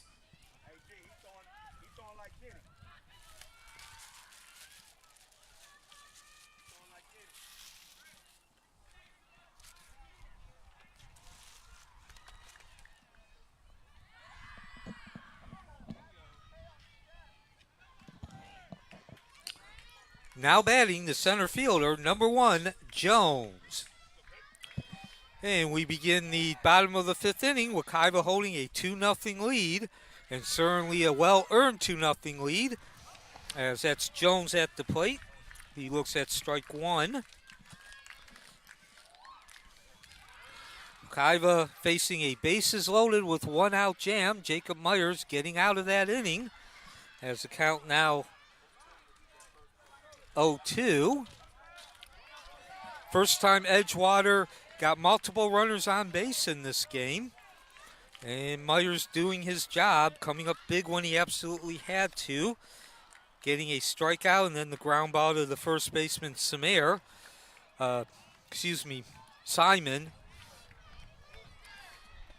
An 0-2 count now to Jones. He's 1 for 1 today. Was hit by the pitch in the first inning, singled, and Ocoee's first run in the third inning. And he'll be a strikeout victim this time. Have to throw that ball down to third base. 1 up, 1 down in the bottom of the 5th inning. And that's Ross on the mound. He continues after coming in the last inning.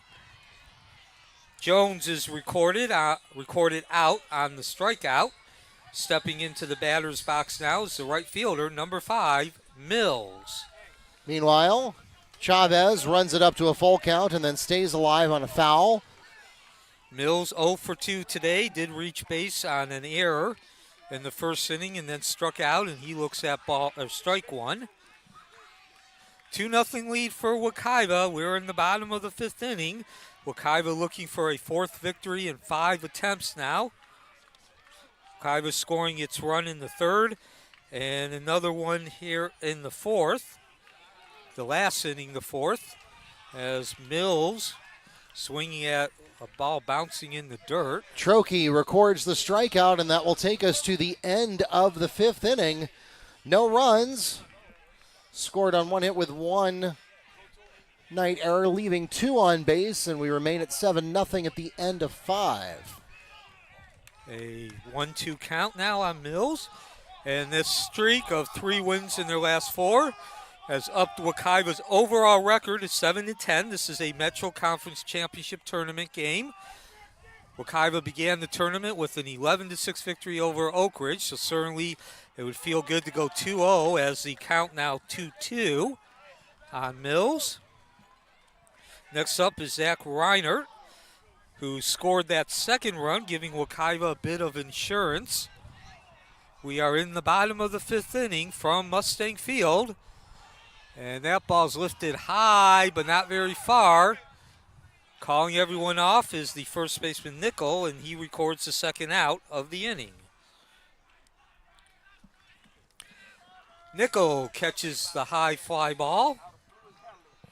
The 2nd out of the inning, and that brings up to the plate the designated hitter, number 8, Zach Reinert. So Reinert, of course, the older of the Reinert brothers. As we enter the top of the 6th inning on softball, the Knights begin in the 9th position of their lineup with first baseman number 23, Zoe Gray. Reinert 0 for 2 today, but he did reach base in the 4th inning, the last inning, on an error and scored that 2nd run. And now he's looking at a 1-1 count. Ross on the mound for Edgewater. He came in last inning. Benford going the first 3 2/3 inning. Ross doing a nice job in relief, giving up just 1 run after coming in with the bases loaded.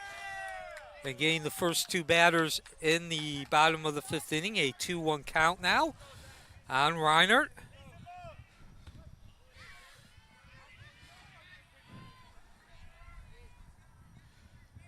The sign. And Ross delivers ball 3. So Reinert now threatening to reach base 2 consecutive times. Meanwhile, the pitch away, contact made by Gray. It's a soft lob. And we've got a fly catch picked up at second base for the Mustangs by Ramos. 1 away for the Knights. And give first base to Reinert as he draws the walk with 2 outs.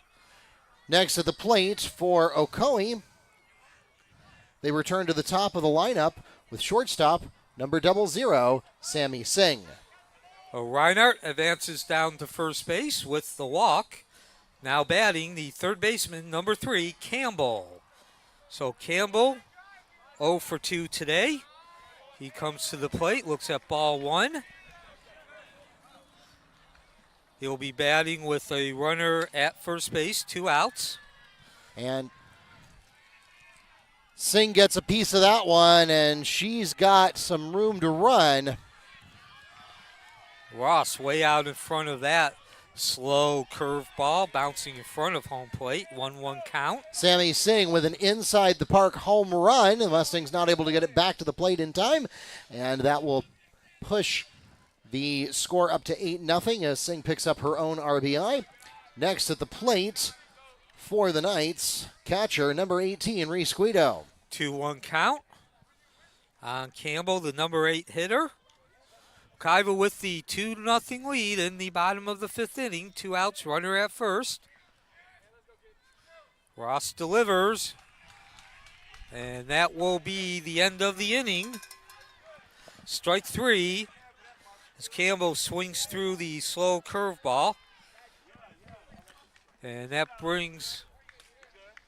keeps the lead at 2-0 as we head into the top of the 6th inning. The final out of the bottom of the 5th inning is recorded via the strikeout. That keeps the score at 2-0. Ocoee, no runs, no hits, and we head into the top of the 6th inning.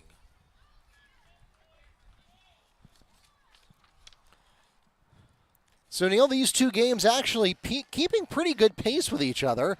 Both of them are going to be in the top of the 6th here. Baseball just getting the top of the 6th. Softball has 1 out in the top of the 6th. And that pitch is high to bring up a 1-1 count. Yeah, both games are shutouts, too, although the softball game is not what we were hoping for. Well, not if you're a Mustang fan, and that's actually the second inside the park home run that has been recorded by Ocoee. If I were an MLB scorer, I might have assigned an error there, but the reality was just based on where the ball was hit, the Mustangs were just not able to advance it to the infield fast enough. So I scored both of those as inside the park home runs. The first one that we saw a couple of innings ago was a 2 RBI, and this one was just a single RBI as there was no one else on. So that takes it up to an 8-0 game so far for softball, and now Guido gets a good chunk of that one. It's going high, and it is caught by the Mustang center fielder, Lily Jones, to put 2 away now for the Knights. Next at the plate for Ocoee, second baseman number 5, Akaya Feature. Due up for Edgewater in the top of the 6th inning, the second baseman, number 23, Kempinger. Number 6, Benford, in the left fielder, number 9, Elderman. So trailing 2-0, Kempinger steps in. The Edgewater leadoff batter in the top of the 6th inning, and he looks at ball 1. Kempinger's actually reached base 2 for 2 today. Does not have an official at bat. He's walked and been hit by a pitch. Obviously, with the 2-0 lead, he was left on base. Back-to-back fly catches made in center field by Lily Jones, and that will do it for the top of the 6th inning. So a 2-0 count now on Kempinger, the leadoff hitter in the top of the 6th. Jacob Myers on the mound for Ocoee. The freshman has put in an impressive start. 2-1 game now. On the softball side, just the inside the park home run. So 1 run on 1 hit with no Mustang errors, leaving none on base. The score now 8-0 at the end of 5.5 innings. So Myers, as you mentioned, an impressive start. All you need to know is he has a 2-0 lead, has yet to give up a run through 5 innings. And now a 3-1 count on the leadoff hitter in the top of the 6th inning.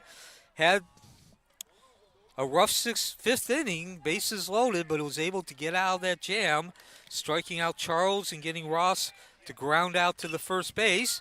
The ball made contact, and it's going to be a long out, though. Mills, right position, hauls in the long out.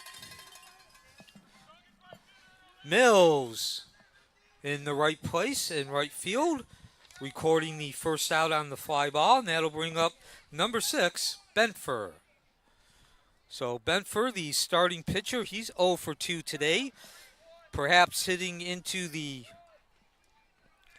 As we enter the bottom of the sixth inning, the Mustangs begin in the first position of their lineup with shortstop number 5, Emilia Delgado.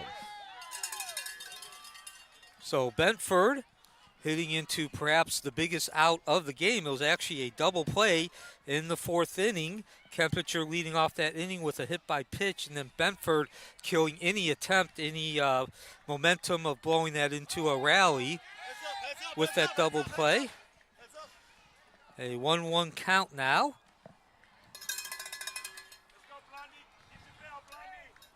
So Benford, again, the starting pitcher, he went 3 2/3 inning. Gave up just 1 run, actually gave up 2 runs. He came out, the second run scored after he left, but he was responsible, and now he goes down on the strike as Myers rips the ball by him for the second out of the inning. Myers records the second out of the inning via the third strike, and that'll bring to the plate left fielder number 9, Alderman. So Myers, after facing that bases loaded jam with 1 out in the 5th inning, goes 2 up, 2 down in the 6th inning. And now Edgewater having 4 more outs to work with.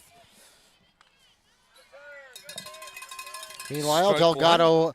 looks at strike 1. So if Myers can get Alderman out here, this will be the first inning that he goes 1, 2, 3. If you joined us late, as Myers delivers, pulls the string. Alderman unable to catch up on the high heat inside. Myers has given up at least the first 4 innings, 1 batter reached base. He then got the next batter out. Trokey records a swinging strikeout to put 1 away for the Mustangs. Next at the plate, first baseman number 3, Avery Schoen. 1-2 count on Alderman. Delgado is lured into chasing that last pitch high. And that ability to get the batter following the batter reach base is why Myers is still in this game and holding the 2-0 lead. Count will remain at 1-2. Now Schoen makes contact, puts it into fair territory. That was in my blind spot. I could not see if that was a hit or an error, but one way or the other. Schoen's going to try to get 3 bases out of it. Slide! And she does! So Avery Schoen will be doing laundry tonight as she slides into third and makes a double into a triple. Next at the plate for the Mustangs pitcher, number 32, Herrera.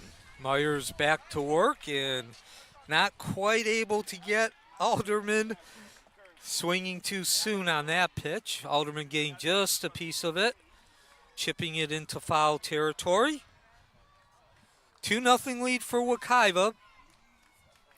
Top of the 6th inning. Bases empty, 2 outs. Herrera slaps that one foul down the third base line, 0-1. Jacob Myers, the starter, still pitching.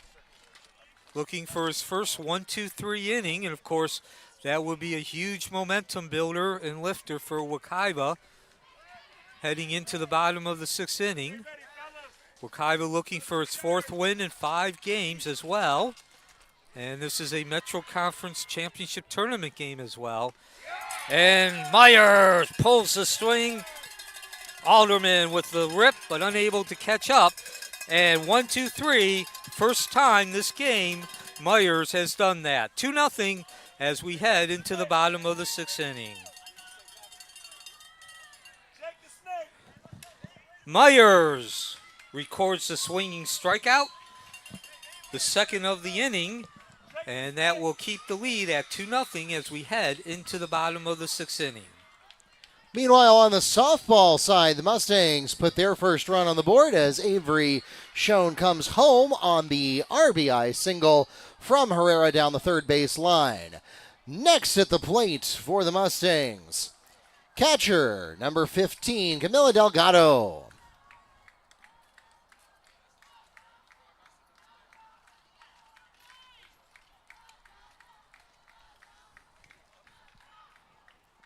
It's too bad she couldn't have waited another 10 seconds to do that. We would have had a full screen softball shot for you.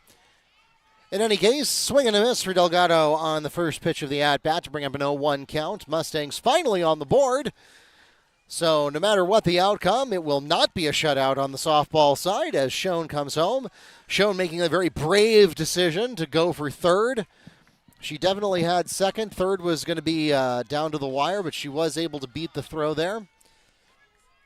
Due up in the bottom of the sixth inning for Ocoee, left fielder number 14, James. Then the return to the top of the lineup, the second baseman number 13, Acosta, and the catcher number 2, Tolentino. Meanwhile, second pitch in the dirt for Delgado. That brings up a 1-1 count. We'll call for time, and we will have a conference.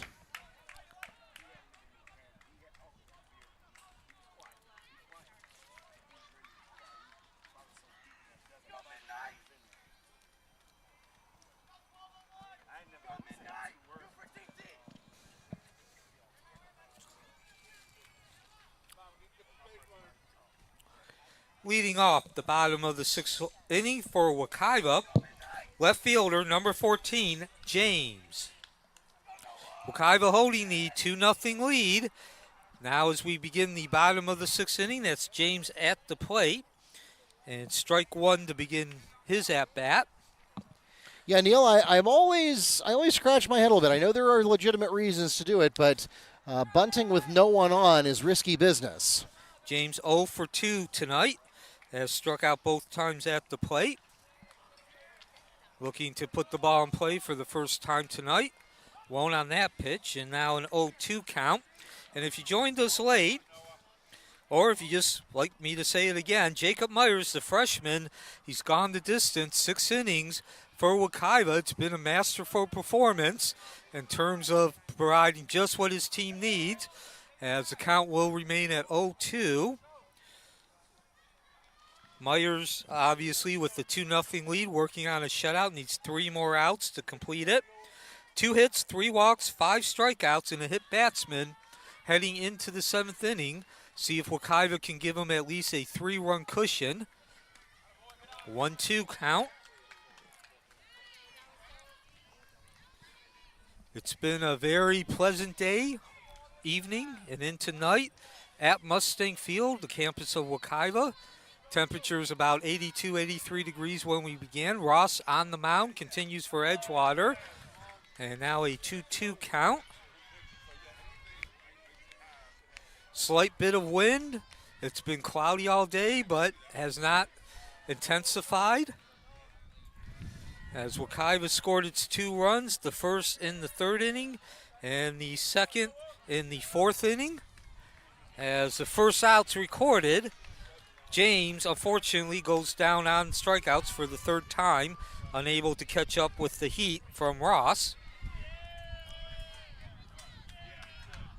The swinging strikeout recorded for the first out, and that'll take us back to the top of the lineup. Now batting, second baseman, number 13, Acosta. So Acosta looking for his first hit of the game. 0 for 2, struck out, grounded out to the shortstop, did reach base on a walk in his last at-bat in the 4th inning. Trogi records the swinging strikeout against Delgado. 2 away now for the Mustangs. Next at the plate for Ocoee in softball is DP number 35, Sanaya Sanya.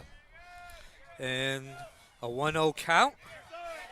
Acosta drops the bunt. Can he leg it out? Yes, he will. And it was close play at first base. Of course, the wild error, but I give him a single on that. It would have been close at first base.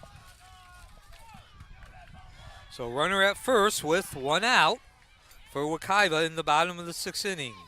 Acosta legs out the bunt. Now batting, the catcher, number 2, Tolentino. So, Neil, I mentioned it before. It's risky business to bunt with nobody on because you can't get a sacrifice that way, and it kind of has to be perfect in order for you to have a realistic shot at beating the ground throw, and in that case, that's exactly what happened. And Acosta continues his excellent year at the plate. He is Ocoee's leading batter, batting .413 entering this game. Of course, that'll go, well, actually, it'll go up now. He's now 1 for 3. It was 0 for 2. In the meantime, Talentino, he's 1 for 2. Flew out to right field in the second inning and singled in the fourth. His last at bat. Acosta on the move, and he is gunned down at second base.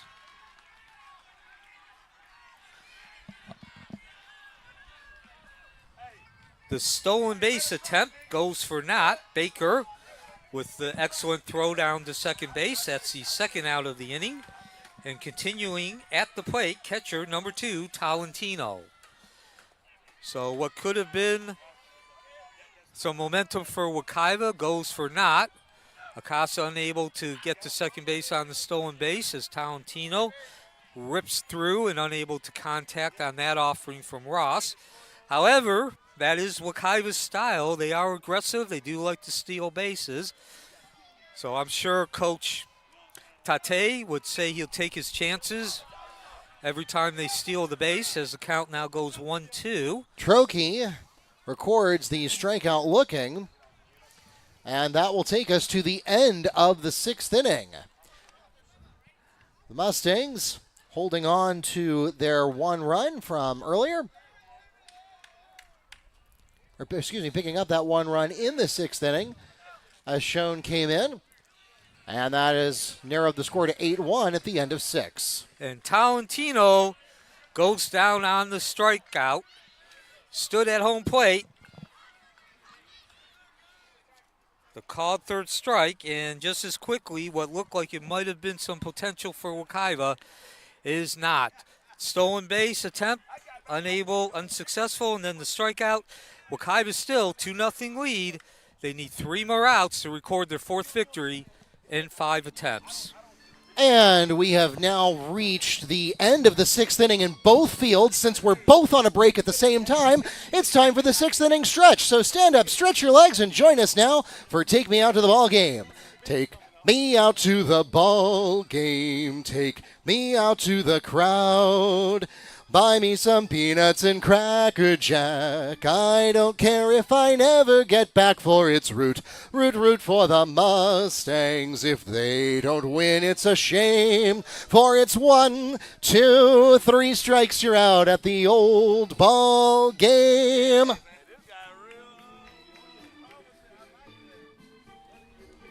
Thanks for indulging us there. We would normally do that at the middle of the 5th inning, but since we had both ball fields paused for a half-inning break at the same time, that was the opportunity to get it done there. And now we head into the top of the 7th inning on the softball side, where the Knights begin in the 4th position of their lineup with third baseman number 4, Trista Fitzpatrick.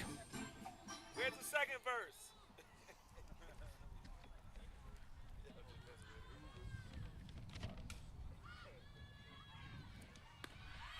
Let's go, defense. Let's go.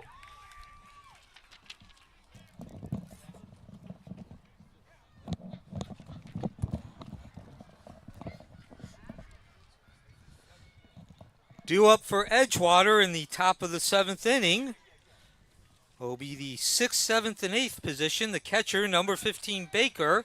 Right fielder, number 16, Savino. And the first baseman, number 17, Nickel. So Ocoee 3 outs away with the 2-0 lead from winning its 4th game in 5 attempts. They will go to 8-10 on the season if they can keep that lead. The fly out will put one away, and next up is now Cheyenne Marble. And that's Baker at the plate. He does not have an official at bat. Walked both times today. And he looks at strike 1. But the big story is Jacob Meyer, the pitcher, the freshman, in his 5th appearance this season, on the verge of a shutout. A much needed victory for Ocoee. As now 0-2, as I just mentioned. Ocoee, of course, coming in, winning 3 of their last 4 games. Looks like they turned the corner. But this is an opportunity for them to further continue that momentum, create some more intensity on that as they continue through the Metro Conference Championship Tournament. 0-2 pitch now. Herrera records the strikeout, but 2 away. Next at the plate for the Knights will be pitcher number 87, Sarah Trokey. Ocoee also looking to go 2-0 in the Metro Conference Championship Tournament. They opened that tournament with a 11-6 victory over Oak Ridge on Monday night. There are 2 divisions in the Metro Conference, 11 teams in both. Trokey finds the empty space in the mid-outfield. 1-2 count. Trokey with a single, and she is safe at first. Next at the plate for softball, left fielder number 17, Bree Simmons. Every team plays 5 games within their division. Again, this Metro Conference Championship Tournament. And then the 2 teams finishing in the same place play to determine their final position. First place plays first place. Second place plays second place, and so on. Swing and a miss. Baker unable to catch up on the heat. 2 outs now for Edgewater, remaining for Edgewater, and Jacob Myers to record the shutout. Myers gets the first out of the inning via the strikeout. That brings up the right fielder, number 16, Savino. Savino 0 for 2 today, grounded out both times to the second baseman in the shortstop. That was a fielder's choice. And once again, Myers 2 outs away from the shutout. Ball 1 just up high, the curveball. Myers giving up 2 hits. Obviously no runs, 3 walks, 6 strikeouts, along with a hit batsman.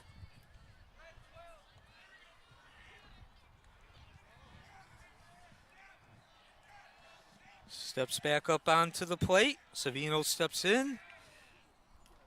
And 1-1 count, 2-0 count.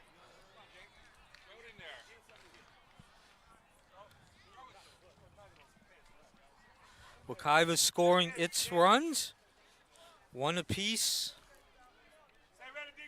in the 3rd and 4th innings. Savino flashing the bunt, and that'll be strike 2, 2-2 count.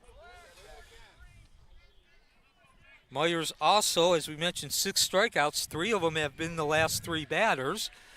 He delivers. And a full count now. 1 out, top of the 7th inning, bases empty, and a 2-0 lead for Ocoee. Jacob Myers trying to get the shutout. That takes us to the middle of the 7th inning as Herrera retires another batter, and she had 3 strikeouts in that inning, just allowing 1 on base. No runs scored on that 1 hit with no Mustang errors, leaving the 1 on, and the score remains 8-1 going into the final half inning of regulation on the softball field.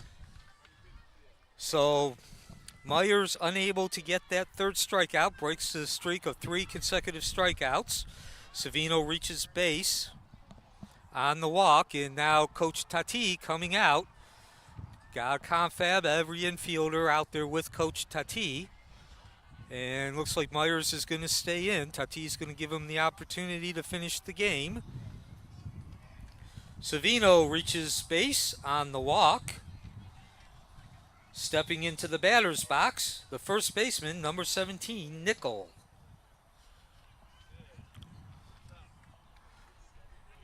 So Ocoee has turned 1 double play so far. Of course, if they get the double play in this situation, that would be game, set, match. Yes, what's interesting is that even though softball is ahead of baseball, softball has to play the bottom of the 7th inning because Ocoee is behind. Baseball would not if Myers is able to close it out here. Nichols steps in, 1 for 2 tonight, and he beats the first offering foul. 0-1 count. As we enter the bottom of the 7th inning, the Mustangs will begin in the 6th position of their lineup with center fielder number 21, Lily Jones. So Myers, he hasn't been without some rough spots. Edgewater has gotten to him a couple of times, as that'll take the count to 0-2. He has actually issued 4 walks and 2 hits. So 7 batters, including the hit by batsman, have reached base. He does have 6 strikeouts, but what has made him so effective and why he's still in and has a shot at the shutout is in each inning, except for the 6th, a batter has reached base as Nichols stays alive, lifting the ball foul. Every time a batter has reached base, Myers has been able to get the following batter to hit into an out. His biggest challenge, the only inning in which more than one batter reached base, was the 5th. Bases were loaded with 1 out.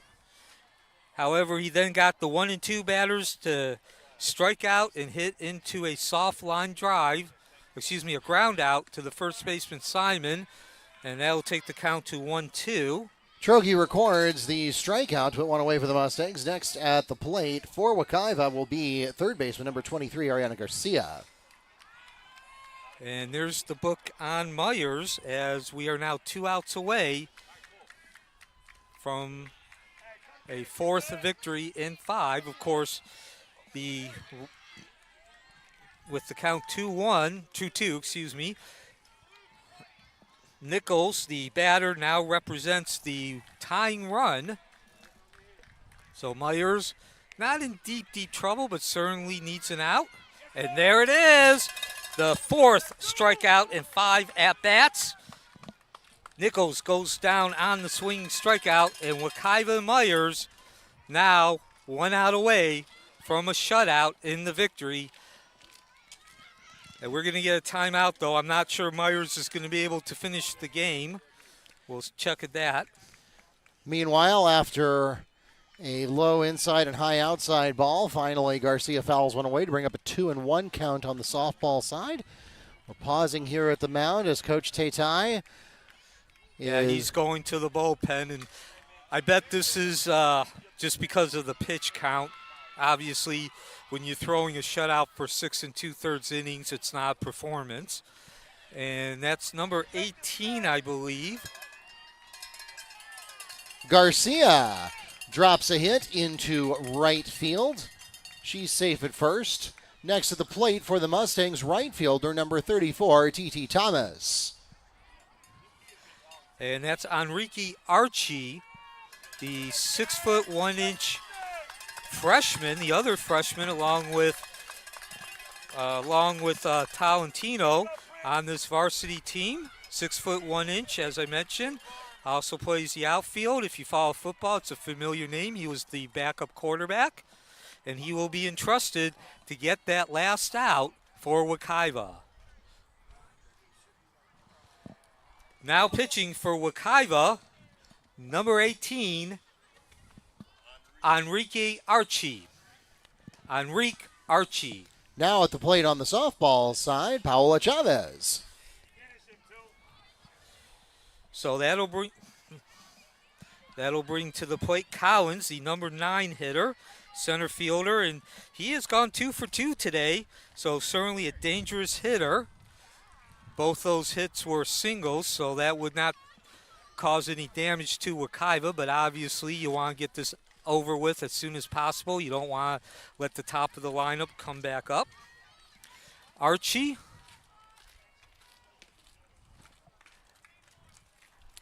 Comes in with a 2.25 ERA, 12th appearance. And again, Neil, to your point, this was probably, 2-3 years ago now, the FHSAA implemented pitch limits that if you pitch after a certain threshold, you can't pitch for a certain number of days. This is similar to what we already see in a lot of Little League clubs, and the FHSAA implemented those rules. Obviously, that's for the player's safety, which is paramount. But at the same time, you do really feel bad for Myers that he's not going to be able to get the complete game shutout. Certainly, again, Coach Taitai, I'm certain, is not pulling him over performance.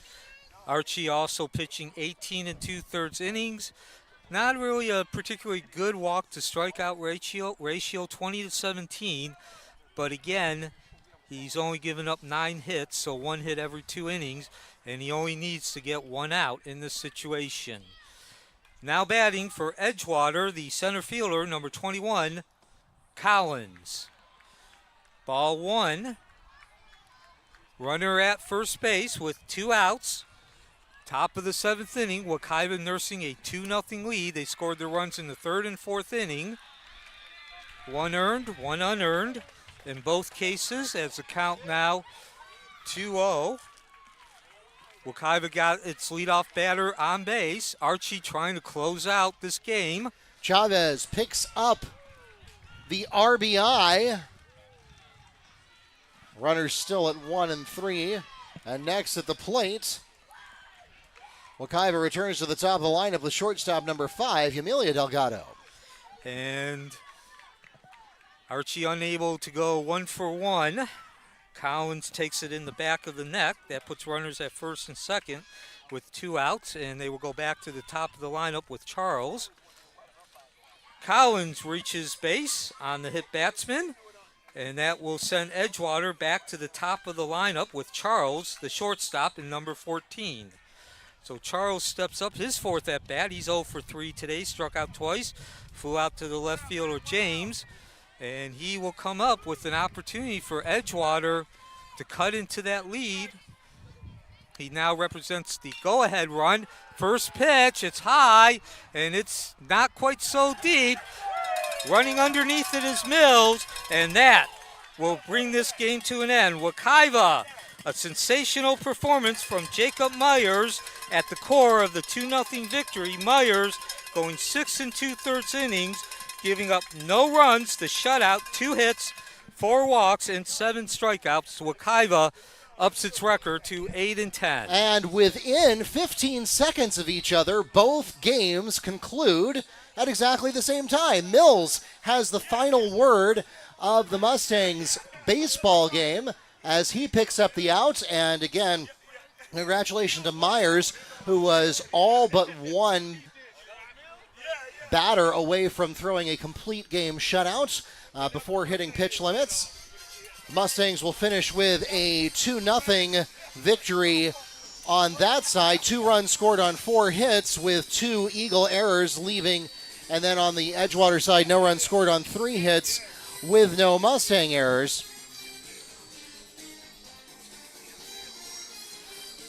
Meanwhile, on the softball side, 8 runs scored on 9 hits with 3 Mustang errors for Ocoee. Ocoee 2 runs scored on 7 hits with 1 night error. And we have reached the conclusion of tonight's pair of games. Again, side by side. We want to thank everyone for coming out to support your Mustang, Eagle, and Knight athletes. Follow us on Facebook, Instagram, X, and YouTube at Ocoee Sports, and bookmark OcoeeMustangs.com for all of your scores, schedules, and more. For those of you here in the ballpark, thanks so much for spending part of your Wednesday night with us. Mustang fans, for the softball team, your next chance to catch Ocoee in action is going to be next week. That'll be Monday, April 15th. They will be at Edgewater. So, Eagles fans, head to your own ballpark on Monday, and you can catch a softball game against Ocoee. As for the baseball team, of course, the Orlando Metro Conference Tournament continues. They also are off until next Monday. Your next chance to catch them in action is going to be, not Monday, Friday, I mean to say. They will be playing against the Horizon Hawks, and that will be an away game starting at 7 p.m. Once again, we want to extend our appreciation to those of us who joined us here in the ballpark. Please drive carefully and arrive home safely. Thanks also to those of you who joined us on YouTube or the NFHS Network. We do hope you will subscribe before you go, and we'll see you next time here from Mustang Field. Until then, for Neil Fisher, Mark Barchi, the voice of the Mustangs, wishing you a good night and a great rest of your week.